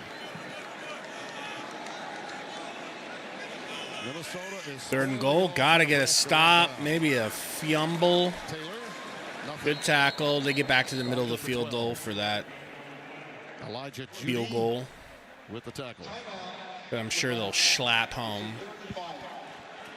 Let's go down to Josh. Josh? For PJ Fleck, the main goal was to start these games faster, and their 2 Big Ten home games so far, they fell behind 14-0 to Rutgers, 10-0 to Purdue, managed to win those games, but had to battle their way. I disagree. I think you take the timeouts now and you save the bulk of it, you know? It sucks, but you're down that much. You don't have the luxury of waiting until 2-minute warning stuff. You need 2 8-point scoring drives, basically, if you want to win it. And that includes miraculously stopping them from scoring here. A block or a missed field goal is the only thing that's going to save your boys, potentially. And then, like Gary's saying, there's no proof at all that they're going to go down and score. Haven't been able to move the ball at all. For the senior from Merritt Island. And the field goal is good. What a dagger. Right through the uprights. The lead balloons to 18. Damn. Oh, it's a happy night in Minneapolis. Definitely got our asses kicked. I checked Allstate first, saved hundreds. Man, I don't know why I didn't want to believe that wasn't going to happen this year. I guess just, you know, 2 things. Keeping the score close versus Michigan, who I think is a really good team, and not allowing ourselves to get caught up by Maryland, which is a game that we would have lost every other year. Like, it was miraculous to me that we were able to come back and have the resilience to win that game. So I thought we had turned a corner, you know. Yeah, I drank the Rule-Aid. It went down smooth, but it's starting to come back up. I think our team might have needed a little humbling, you know. This is definitely going to be a humbling for them. Our O-line has to be the focal point of recruiting from here on out. From the Michigan game was the moment that they should have realized, and I hope that they did. I'm sure that they understand it a little bit better now. Stop worrying about getting all the skill players and this and that, and build the best lines on both sides. Gary calls it the foundation of football. He's not wrong. Senior says Rule's going to get fired. I don't think he is. Just a loss. It's just a bad loss, a painful loss. As long as they don't have too many of these. But this really resets expectations for the Huskers. No way you can think of the Huskers in the same way that you thought of them before this game.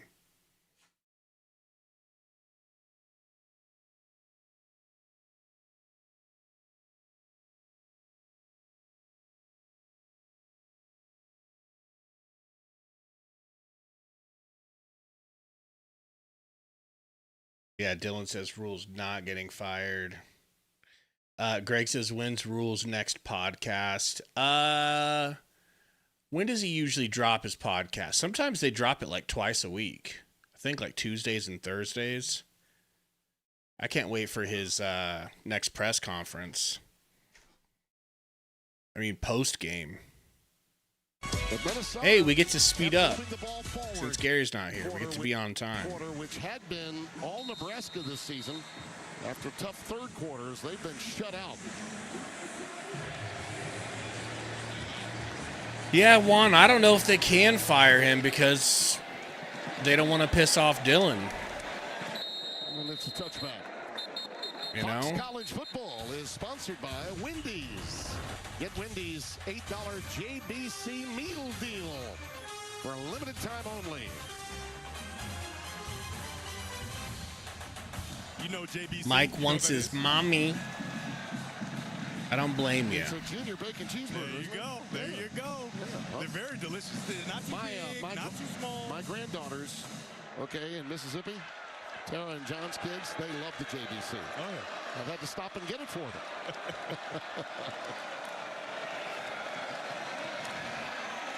Arla steps up and throws to Emmett. Nice moves. Gets the first down. He's played as hard as he can tonight. He has. Yeah. If you're Minnesota on defense, you want to make sure you do not give up the big play. No chunk plays allowed. Make sure you keep everything in front of you, and you get out of here with a win. Gain of 10, so it's a first down at the 35 for Big Red. Dylan. A little bit of time to throw. It's Lyndon Zaddy. Out of bounds. Stop the clock. Get it out to the 47-yard line. Carter Mins the stop. Nebraska has no timeouts left, right? So if you don't give up huge chunk plays, even if they drive down, you make them drive down to score a touchdown, they're going to have to rely on an onside kick to even get the football back.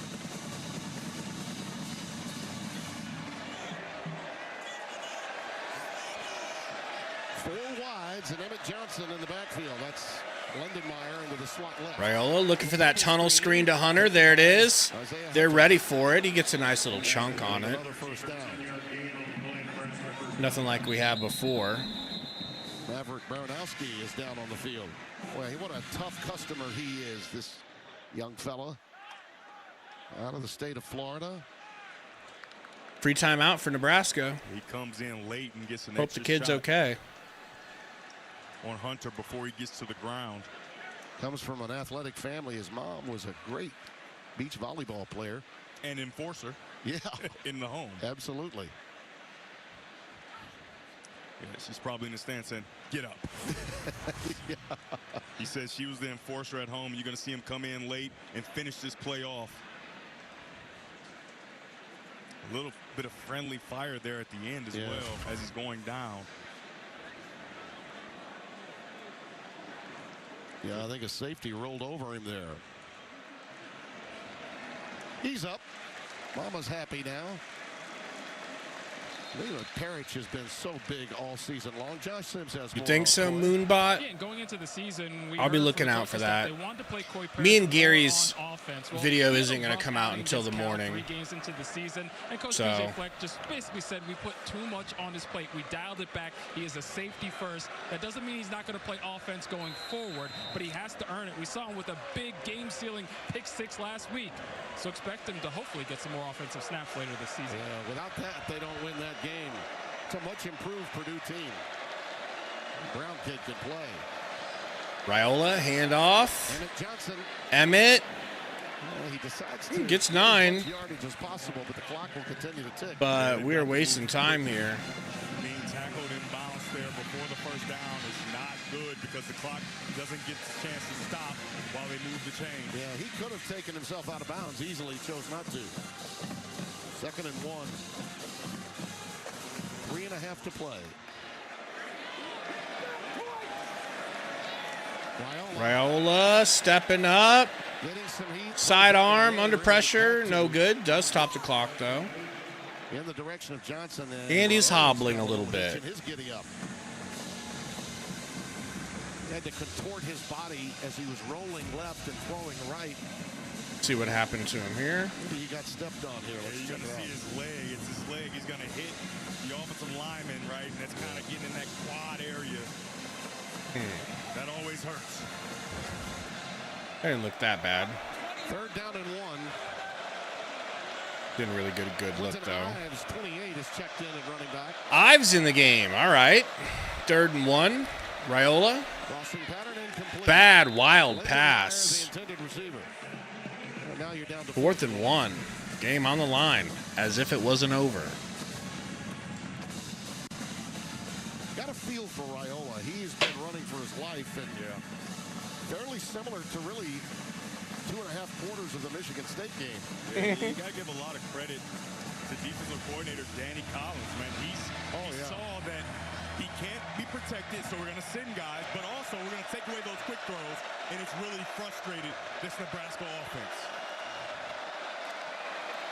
Oh, my God, they stuffed Johnson. That is pathetic.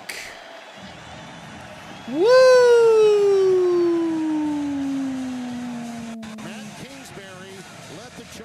Wow. What a hilarious way for it to end. Man, very impressive by Minnesota. Impressive showing, hasn't it? Not only by offensive coordinator Greg Harbaugh, but also by defensive coordinator. They were just ready for Nebraska's antics. Continuing to develop and learn on the fly, and his defense, man, did they? I agree, man. The O-line is nowhere to be found. Well, he was tragic. Just about anything that he could tragic O-line. Giving up 8 sacks. Our defensive line got ramped all over. He certainly does.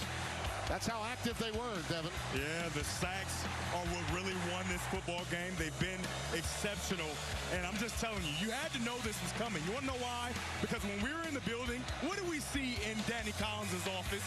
A mattress. Yeah. He sleeps in the building because he wants to get to work as early and as quickly as possible.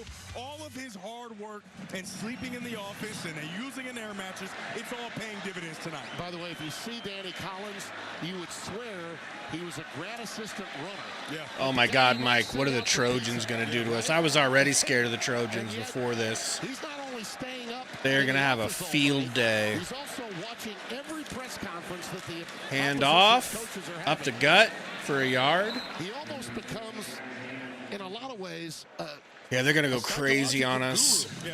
And I just really hope that this loss doesn't hurt his process. He said, listen, I do all my film, I do everything this team's confidence too much. But how could it not? I watch all their press conferences. How could it not? Just to see if I can get one little nugget that might be the difference in the reason why we win a football game. I'm just telling you. No, Phil, he had to go to work. He was going to have to leave, win or lose. He had to sleep in closed-in closets before he got an office.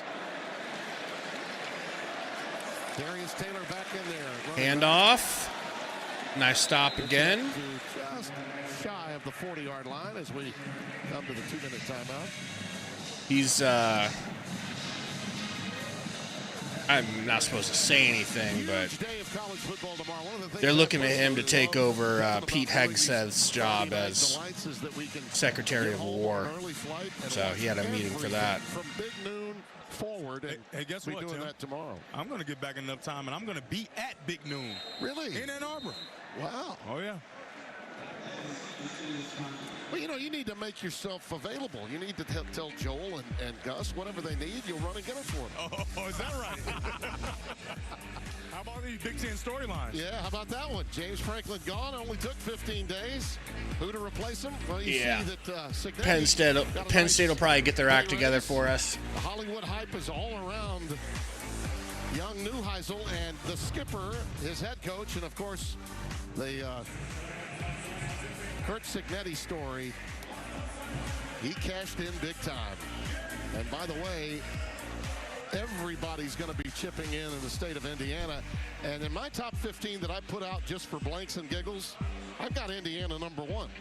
I don't think anyone's got better wins than they do. Now, I know people will argue about the non-conference schedule and all that. Oh, my God, Northwestern even. I think we should be fine, but what do I know? By more than the score would indicate. You just don't roll your helmet out at Austin Stadium to get a win. No, not at all. And with apologies to the Ohio State faithful, who I picked to win it all at the beginning of the year, they are a machine, yes. But to this point, I don't think they have a win that's as impressive as the one that Indiana got.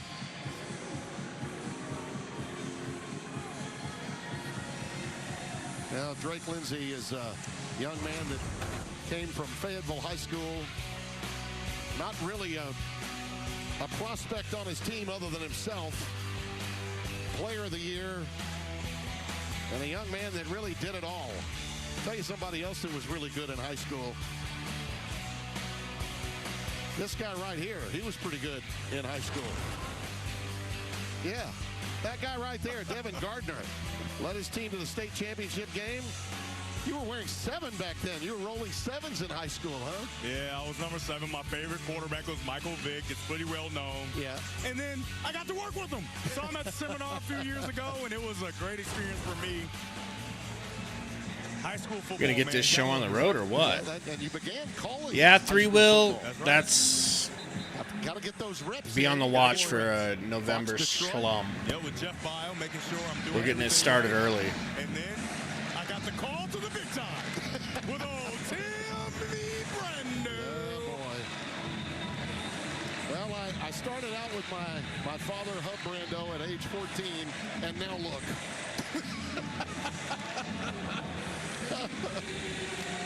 Third down and 8 coming up. Minnesota, it's just a matter of a few snaps and victory formations.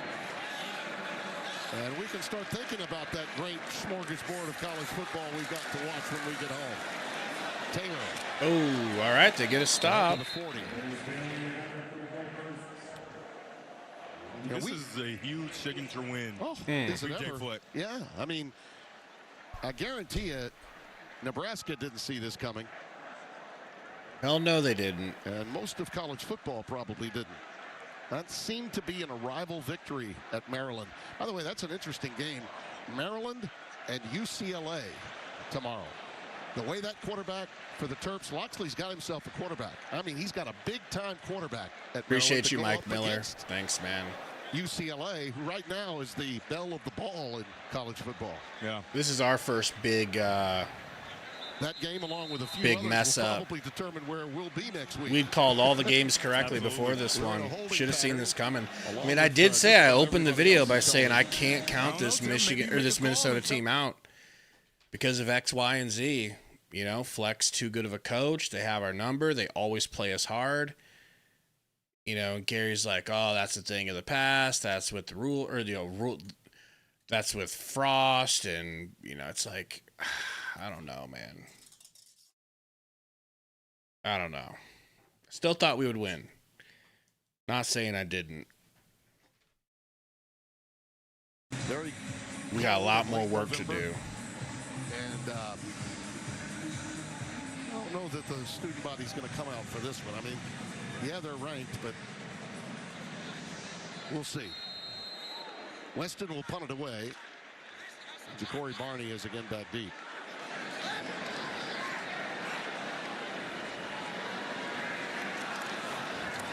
Comes the punt.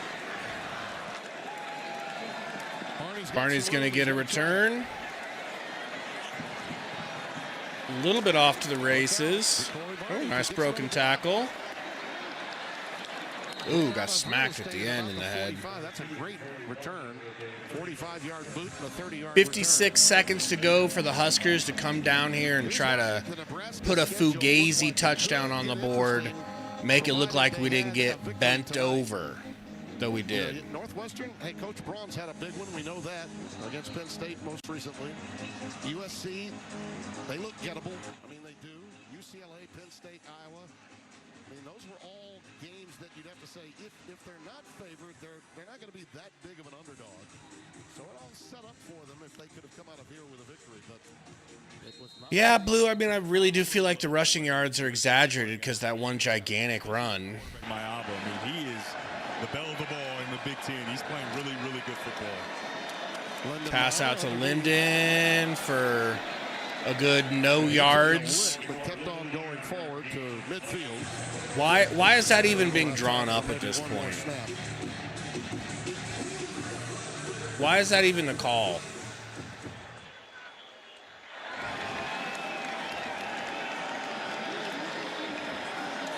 Raiola sacked. What do you know?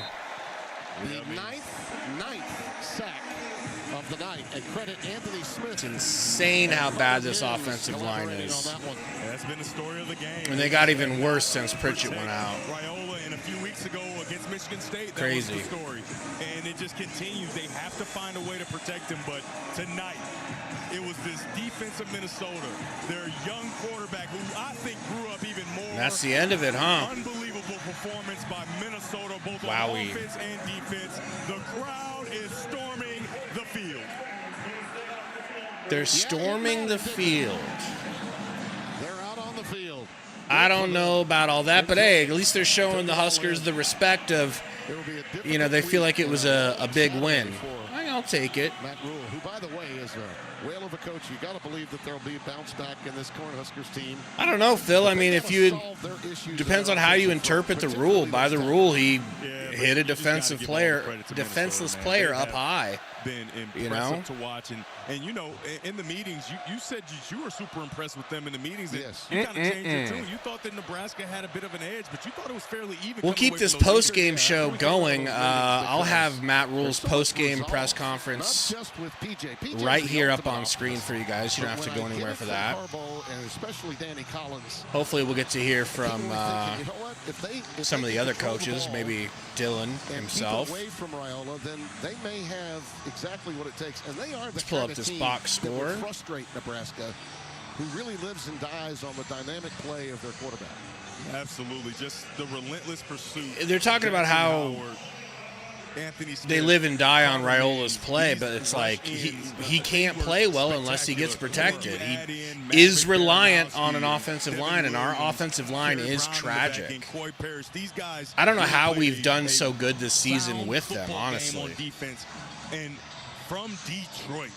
Thank you, Mitchell. Hopefully you guys win out the rest of your year, man. Really good Minnesota team. Yeah, I got to tell you.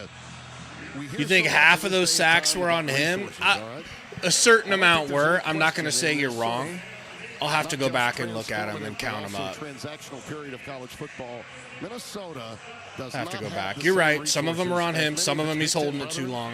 But right now, you'd never know that on the basis of the way they played. Somewhere in that sea of humanity. 5-2 Nebraska, and now Minnesota's 5-2.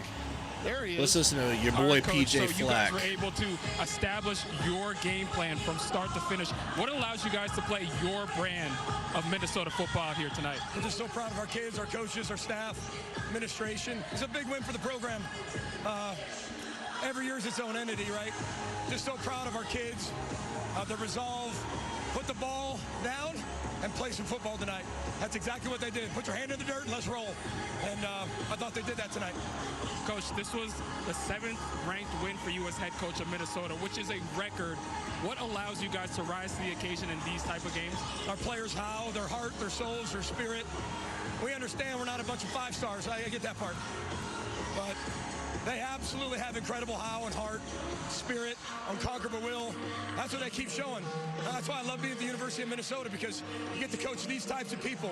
Not just players, but people. Crusaders said, rest in peace, Nebraska football, 6-6, here we come. Put the ball down and play play some football. Whew.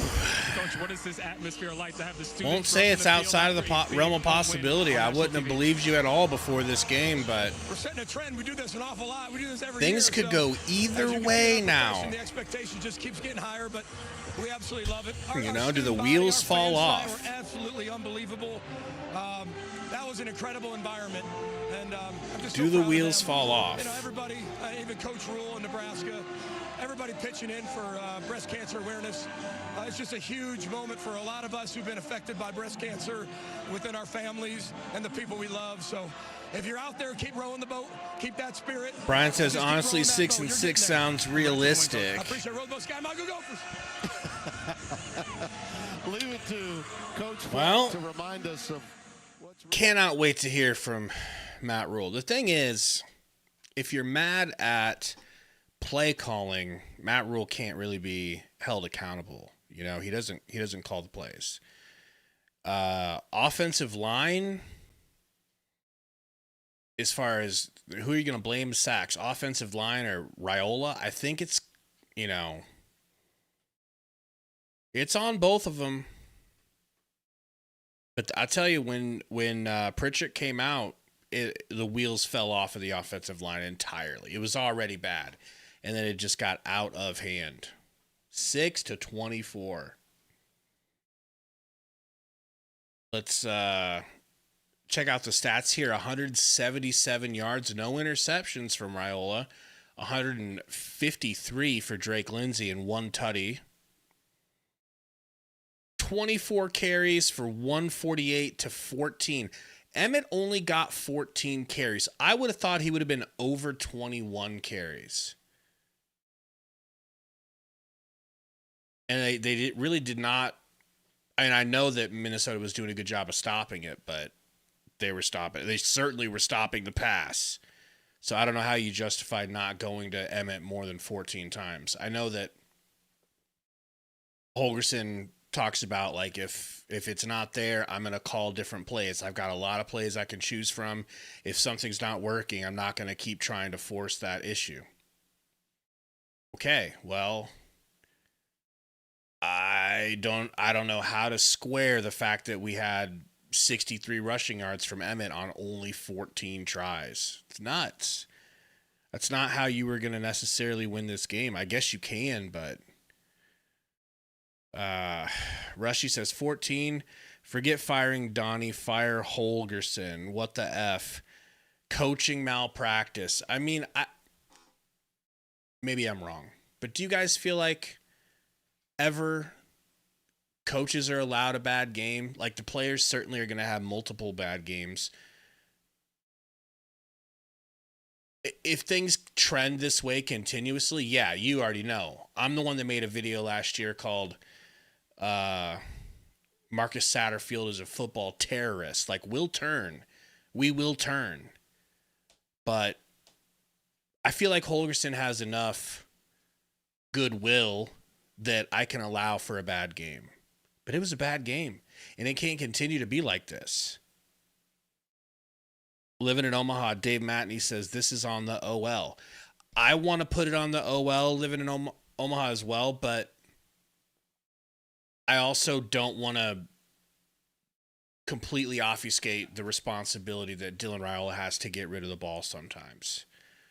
Like, I love Dylan. I never talk crap about Dylan, but all things fair and equal, I should probably hold him account to those things too, because it is obvious. Sometimes he's just, like somebody said up here earlier, his pocket presence is not good. Not. Sometimes it's not. Sometimes it's great. Like, we're all hooting and hollering when he makes that diving right-handed granny throw on the way to the ground and then switching hands and throwing it left. Let's not act like he's not doing things right. He is. Ooh, here we go. I mean, they didn't really move the ball against us in the first half. It didn't, felt like that at times, but I mean, they had 52 yards passing. They had, aside from that long run, they didn't have many yards rushing. So, but it definitely felt like we were on our heels, even though, and then obviously in the third quarter, the 4th and 1 defensive holding call was a really, really crucial call. Felt like we had them stopped.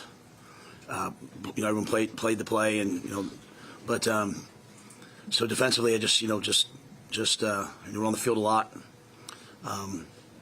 But offensively, I mean, the very first play of the game, we had a missed assignment, just was out of whack. Obviously, Rocco going down, and our prayers are up for him. Hopefully, he's okay. I know they had to take him to the hospital. It sounded like, and then obviously losing Pritch. But yeah, I just honestly, Sean, we were just kind of out of whack the whole day. They pressured us. When we had chances to make plays, we ran by them. We didn't catch. Just and I don't say it's any one thing, right? Just at no point did we make the play you needed to make to win the game. Couldn't. It was 1 for 5 on third down in the first half, and just a really bad effort. 9 sacks is extreme. What's your immediate explanation? How would you size that up? It was a little bit of everything. The back gets beat by a linebacker, and back missed assignment, not in the flat, and quarterback goes to throw it to him and gets sacked. A couple of them maybe were holding. But just overall, I thought they were the more physical team tonight. Obviously, you lose 2 offensive linemen, that's going to hurt you. But we're not going to make any excuses. They got after us. From a sheer blocking and tackling standpoint, where do you feel like your guys' level of execution was, and also at some point maybe in that second half your level of belief on offense? I don't want to start. I don't want to start psychoanalyzing it on my end. I think I can only make mistakes if I do that. But to your point, at halftime we came, we just kept saying tackling. They ran shallow crosses versus man, and we were missing the tackles. Even the long touchdown run has to get tackled. You have to tackle those plays. We have the players to do it. We have to make those plays, and so. But it wasn't any one play. It was just. John had 5 D linemen in there, and you need to make a play, make a negative play, and we just were never able to do it. And then offensively, I don't want to make it anything more. At least on today, I'll talk to you guys on Monday, obviously. But for me, it was anything more than just blocking and catching and making a play. We got the ball down the red zone twice and we don't score, and early in the game. Those are plays. You'd like to be at 14-3 in that, or 14-7 in that first half. So.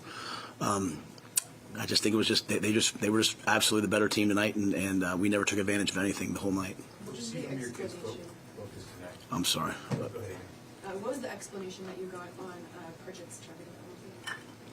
He knocked him down. When he's down, you can't hit him, so that was the 15-yard part of it. Pritchett, which is a correct call.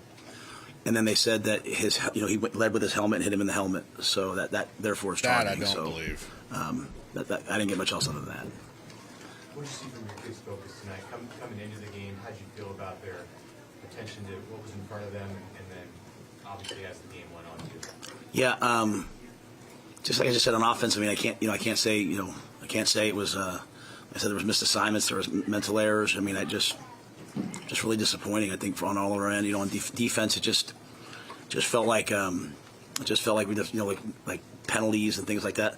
I thought we had a really good week of practice. We traveled really well. There's nothing that led me to think that this was going to be like this. But I don't want to minimize that on their end. I think they played really well. They had a good plan. They just ran the football, and part of stopping the run, as it accumulated throughout the game is also not just going 3 and out. You got to move the ball on offense. You got to score points. You got to make them be, not just one dimensional. And we just never really quite put them under any duress. We never scored any points on offense. So we just didn't play a complete game. And special teams wise, until that very last punt return, there was really never a big play. But I'd hate to take anything away from Minnesota in terms of focus. I just think that they were the more physical team as the game wore on tonight. We didn't make any plays to change that. What was Rocco's exact injury? And was Vincent Shavers? Did he have something too? Yeah, V9. V9 had surgery on his thumb on Tuesday and was cleared to play. Was planning on playing. Just as he started, just too painful. So wasn't able to play. Appreciate him for trying to play. Just wasn't able to go. And then Rocco, all they said to me was he came off the field. And they just said he broke his finger, and sounded like it was even more serious than that. I don't want to say everything without knowing, but they had to take him to the hospital immediately. So obviously those were 2 really good players for us. Coach, that long drive they had, that 90 minutes, how much of a spirit backbreaker is that? I think they all are. At some point you're hoping, we believe in our guys. You're hoping someone, knocks a ball out, makes a big tackle, sack, fumble, something, and we get off the field. There were times, I said in the first half, we looked really crisp on defense, in terms of stopping the run early. But, they were bleeding it for 4 and 5 yards. I think it just took a toll on us after a while, and credit to them. There's not really much else I can say other than that. Just credit to them. You guys took a defensive timeout in the middle of that drive and then kind of got some of the momentum back until that fourth down play. How key was that sequence right there in the whole game? Yeah, they hadn't scored yet. So I think I can't remember the exact timing of it, but I believe it's still like a 1-score game, right? So, yeah, John said, hey, guys, roll pass, back's going to be in the flat. They ran a pick route to the guy in the flat. Javen got over the top, played it. We're going to sack the quarterback and defensive holding, right? So, we helped them with a lot of penalties today, to flip the field.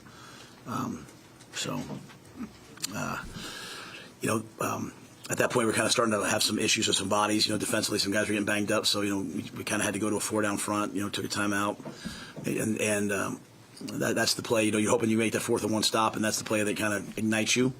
We never really had that igniting play in the game. Are you surprised you weren't able to run the ball more effectively against them? Well, in the middle of the third quarter, I keep track of the running back. We're averaging like 4.5 yards a carry, but the sacks were just such stress. You're in 3rd and 2, and it's a sack, and Dylan just got beat up, and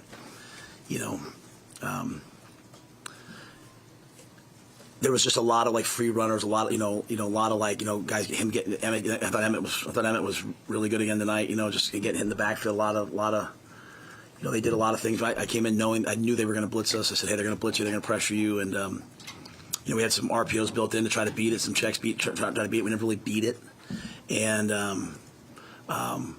so I'll have to watch the tape a little bit more. But, for being honest, it was kind of like that everywhere, especially in the second half tonight. Just nothing materialized in the second half, and that was disappointing. One more, Coach, if there is. Do you think that is Rocco going to have to stay here tonight? Is he going to? I have no idea. I literally went in the locker room and came in here, so I'm not sure. I'm not sure honestly what the prognosis is. Okay. All right, thank you guys. All right, we'll see who's up next. Any thoughts on Matt Rule's press conference there? Phil Spears says should have run it more, period. Wholeheartedly agree. 14 times from Emmett is not enough. I feel like he can maybe the combination of short week with travel, and he ran the ball a lot last week. Maybe they planned on softening his load. Either way, it wasn't a good choice.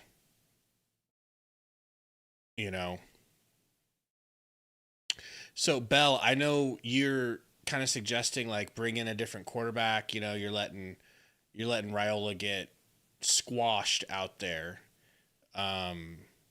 But they do. I do believe that they want to redshirt Latif, and so if possible, bringing him in and look at it this way. What if Raiola, hypothetically, it's not without a possibility here, that he just leaves? Let's say he just is yeah, I tried. Say things fall off here and we don't have,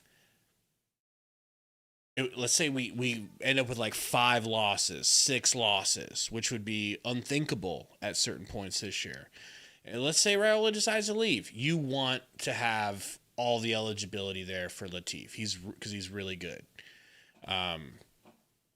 So bringing him in just to kind of spell Raiola, I don't think they're going to do that unless Raiola can't go for a whole quarter or a whole half,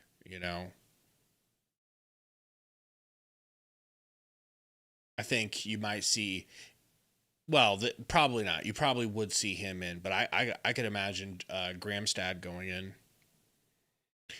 Honest Golfer says fire Rule and hire James Franklin. He did a better rebuild. Dude, I just think that we'd be sick of Franklin really quick. I feel like it would just be, all right, now get him out of here. He couldn't win the big game at Penn State. We couldn't get a win with Rule. We need a guy who can win big games. I don't think he's the answer. Now, Zach Taylor, on the other hand, that's a name that I would have at the top, the tippy top of my list, if and when we're looking for another one. But I'm not there yet. I'm still very happy with him. Day 1K said, I'm a Buckeye fan. You guys are cool fans. You aren't that delusional. Thank you. We try. We're more battered than we are delusional.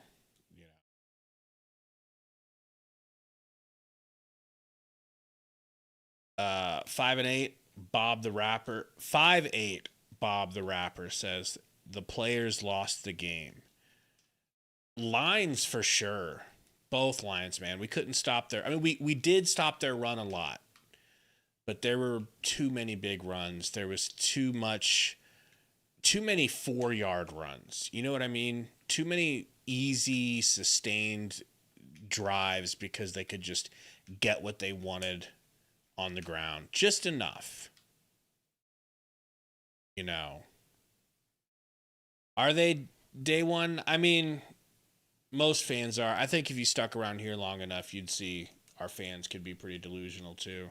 Apparently, I was delusional in the pregame thinking we were going to win this game better than we did Maryland.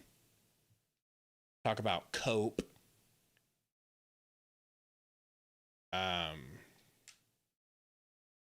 Trey says players don't have any heart. Minnesota is so much more physical than we are. It's an embarrassment. Don't you feel like you've seen us play more physical? Like, wasn't this kind of like a weirdly just bad showing for our team? Like, I don't believe that this was the real Husker team. This looked like I don't want to make excuses, but that didn't feel real to me. Mike P, yeah, we do every game. Every game we do a preview video, post-game video. Gary's working, so when he gets off work at like 4 a.m., I'm going to stay up, and at 4 a.m. we'll record, and I'll pop that video out in the morning, Saturday morning. We do feel spirit. I feel like we haven't talked about it much because we had those blowouts, but outside of those blowouts, we still play down or up to whatever competition we're at. Michigan, you lose by 3, and really you obviously a lot of people feel like it was a bigger gap than that, but it was 3 in the end. But you go to Maryland, you should be able to handle Maryland. Their quarterback doesn't run. They don't have a strong run game. Whoopsie poopsie, you have to win it at the very end. It's like we're not there yet. We're just not there. And I'm just very hopeful that we are to the point to where we can have like a 4-loss season and no worse. I would relish 4 losses. I would love to just lose 4 games. 5 and 6, God, we gotta be past that. And tonight was a bad indicator that we might not be past that. You know? We really might not be.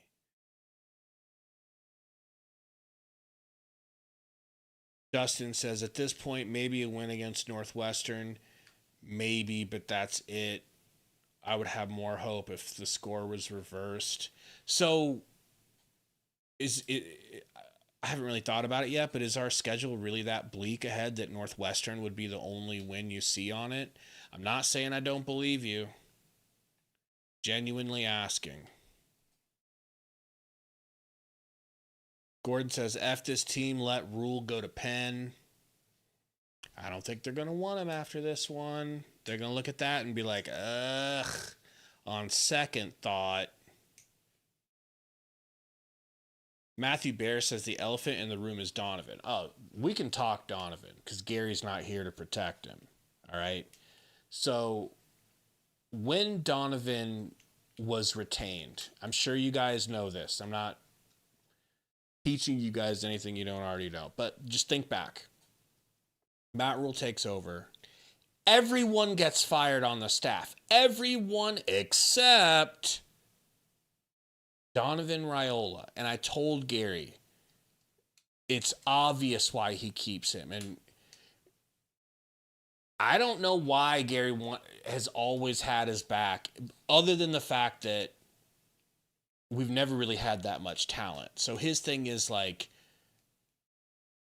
how can you blame it on Raiola? But either way, I really felt like the only reason it was a play. It was a 5D chess move by Rule that, that his nephew, the number one quarterback in the country coming out of high school, he's decommitted a couple of times, and we're right there. Like, we're in his top 3 of teams he wants. There's a chance he goes in the portal. If I've got his uncle here, that's going to give me a real shot at it. And it worked. But I've never had any reason to, but I didn't really ever really believe in Donovan, I have to say. And I'm on record in videos and live streams saying as such. Like, I knew firsthand, well, I didn't know, but I believed that he wasn't good because I'm a Bears fan. And he was on the Bears coaching staff helping with the O-line in some capacity, while our O-line was disgusting, dog water, worse than dog water. So then we bring him in as our main offensive line coach, and I'm like, why exactly? Like, is this a discount hire? Or are we just trying to get someone cheap? And then I realized, okay, so the ties to Nebraska might have helped him get the job, and then the ties to his nephew really helped him keep his job. My question to you guys is it possible to let him go and try to hire a better, like, Rules cycled out the coordinators a couple of times here. And before today, we really liked where we were at with those coordinators. Is he even going to be allowed to cycle out an O-line coach and find a new one without completely irking Dylan? I'm sure some of you guys don't care. Yeah, living in Omaha, great point. If Dylan were someplace else, how fast would Donovan be fired? Seriously. But now it even bleeds into Dayton. I don't know how the family relationship is impacted. Like, not that we have to have Dayton. I'm not saying we have to have Dayton. I don't want to lose Dayton. But does that play into it?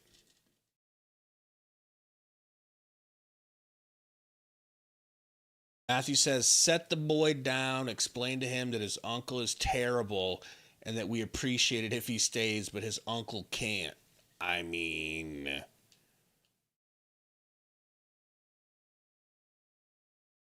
well, then what does he say to that, you know?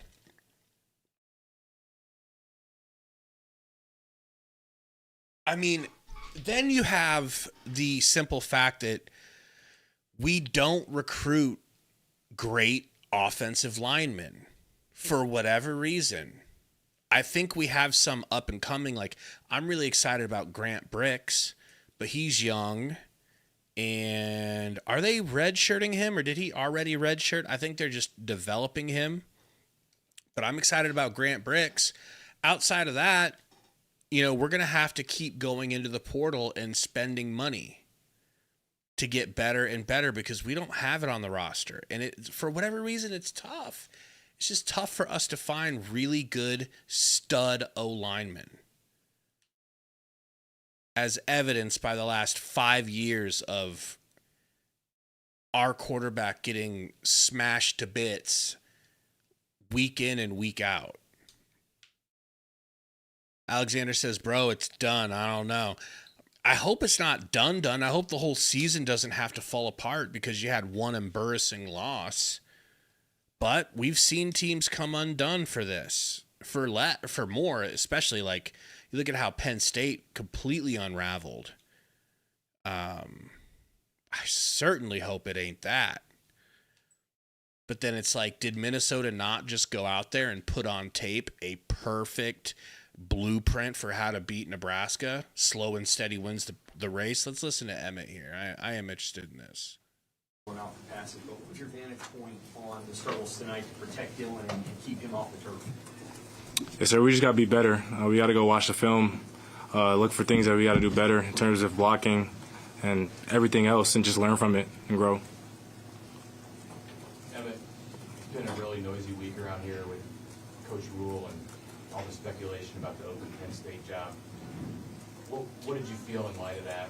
What was the mindset and focus level of the team coming in tonight? Yeah, we were focused, man. We just didn't perform to our standard, and that's all we were focused on. It wasn't about anything else. We were tuning out the noise. We're just focused on us, but we didn't execute to our standard. How tough was it, or is it, I guess, when Rocco has the injury and a lot you got ejected with kind of a makeshift O-line as you go? Yeah, it's tough, man. It's a physical game, and those are two important players for our team. So when those guys go down, we just got to fight, and then the other guys that go in just got to play to that same standard. So it's tough to lose those guys, obviously, but, we just got to keep going. What's next mentality, sorry. Emmett, it wasn't the result you wanted, but you got to come back and play in your home city, home state. What does it mean for you to be back home? Yeah, it meant a lot, man. I see a lot of family, friends that came. Yeah, it felt good, seeing some family people supporting me, but I came here to get the job done, and that didn't happen, so that's all I was focused on. Anything else, Fred? What's you're one of the leaders on this team. What's the message moving forward? Yes, sir. Just watch the film and learn from it. Adversity is part of, it's part of the season. We're gonna go through ups and downs. 1 week you're gonna be on top of the world. The next week, people are gonna be hating on you. So, just dealing with adversity and learning from it. And just understanding that we got to just make everything about us. The outside media is going to say all those things, but just focusing on what we got to do to get better, and that's just watching the film, each person watching the film and learning from their mistakes and growing. So that's all it comes down to, honestly, is just that. Kevin, is this like an angry feeling that you leave disappointed? I mean, how do you sum up what's going through your head right now? Sir, obviously I'm disappointed. I never want to lose a game, but I just know we got a special group of guys, and I'm gonna just go into film tomorrow and just watch the film and get better. But man, I'm not really, when it comes to this team, I know we didn't execute, but I still love all these dudes, and I'm just gonna keep fighting for them, and I know they're gonna keep fighting for me. So this next week's crucial for our program. This next week will be extremely crucial, bouncing back and playing against Northwestern. So we just got to focus on learning from this and then flushing it, and then moving on to the next game. The physicality aspect, 2 losses in the Big Ten, and it's been a physical struggle in both of those games. How much does that concern you about this next fight? I'm not concerned at all. We're going to be good. I'm not worried. Just kind of move on, but we're going to be good. By next week, we'll be good. What is it about Minnesota? PJ Flecky 7-1 against Nebraska. What have they just done to have your number? Obviously, you're from here. You followed this series for a while. And some years you guys appear to come in with the upper hand. They seemingly have found ways to get it done almost every time. Yeah, hats off to them. Congrats to them on the win. But we just got to learn from the film. But congrats to them. We got to move on and learn from it and grow. Thank you. Yeah. Finish up here with Dylan. Didn't even really answer the question. I guess they're going to have Dylan, so I'll hang around for that. We could watch that together.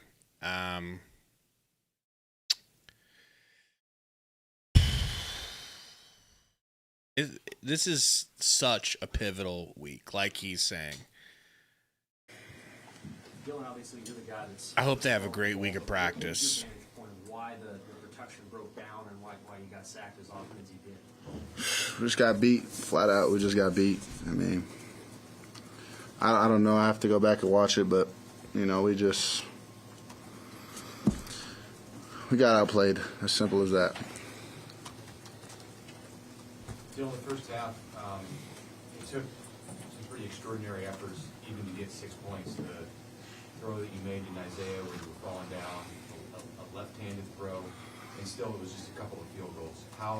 What kind of a toll does that take to know that you had those kind of efforts and just a couple of field goals out of it? It's part of my job. It just sucks. I mean, you put so much work in all off season and all week to get ready for this type of game, and it's unfortunate. I mean, we were sitting in the same spot last year, and we get the same results. So I'm very frustrated right now, and it sucks. It sucks a lot.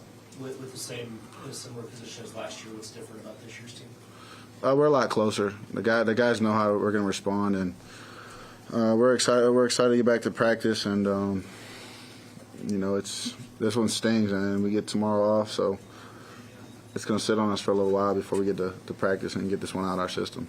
Bill, losing Pritchett and Rocco means how much of that maybe throw off some just rhythm that you guys had? Just when you had 2 of your 5 offensive linemen go out so quickly in this game. Yeah, it sucks. When you lose your top guys and guys come in and rotate. I thought they did a fair job. It's just hard. I mean, we got to scratch and claw and find ways to move the football and put points up. So, 6 points is pretty brutal, and I'll take that one. I'll take all the blame. I'll take all the hate.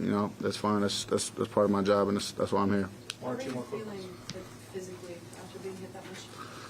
Yeah, I'm good. I'm a little sore, but that's football, and that's part of the game. So I'll get back to it. I'll get my body right and look forward to getting these guys ready to roll. Anything else? All right. Appreciate it.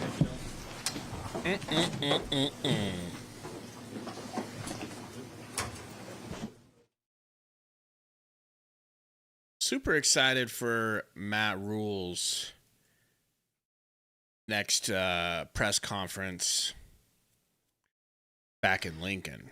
I don't think it'll be tomorrow. Do you guys think it'll be? It won't be Sunday, right? They'll do like a Monday thing. Can't wait to see what he has to say after watching the tape. I didn't hear anyone really mention the offensive line coaching. Maybe they're just saying, maybe they're trying to pin it on the fact that we lost Rocco, which I'll be completely honest, I didn't hear them say anything about Rocco going out. Did you guys? Nobody said it in the chat. No Rocco Spindler, no Elijah Pritchett for the majority of that game. That is really tough. But still, they were beating the brakes off of us with them in there. So how much do you really believe in that as being the problem,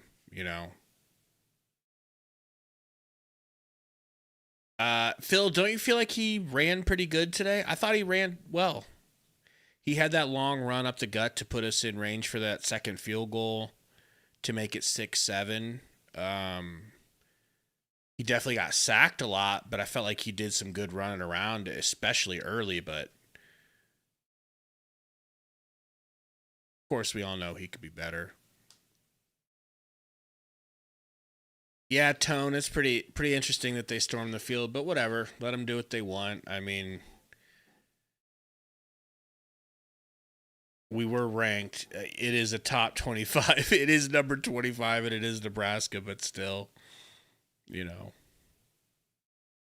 I think Nebraska was definitely favored in that game, so they felt pretty good about it, and they should.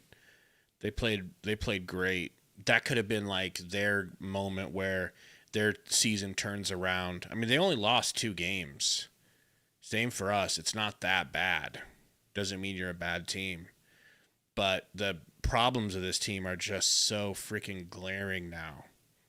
Just staring us right in the face. Your offensive line sucks.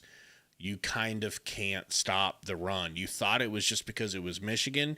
Nope. Minnesota will do it too. They'll pop a big run on you, and you'll arm tackle your way to hell,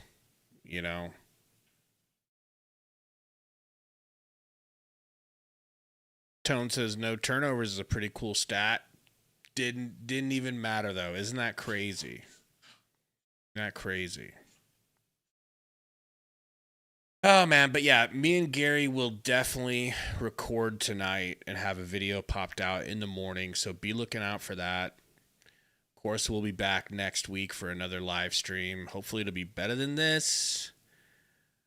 Until then, Huskers lose! Huskers lose! Dylan Raiola needs to be executed with Donovan. Oh, God. That's how you sound in the chat, by the way.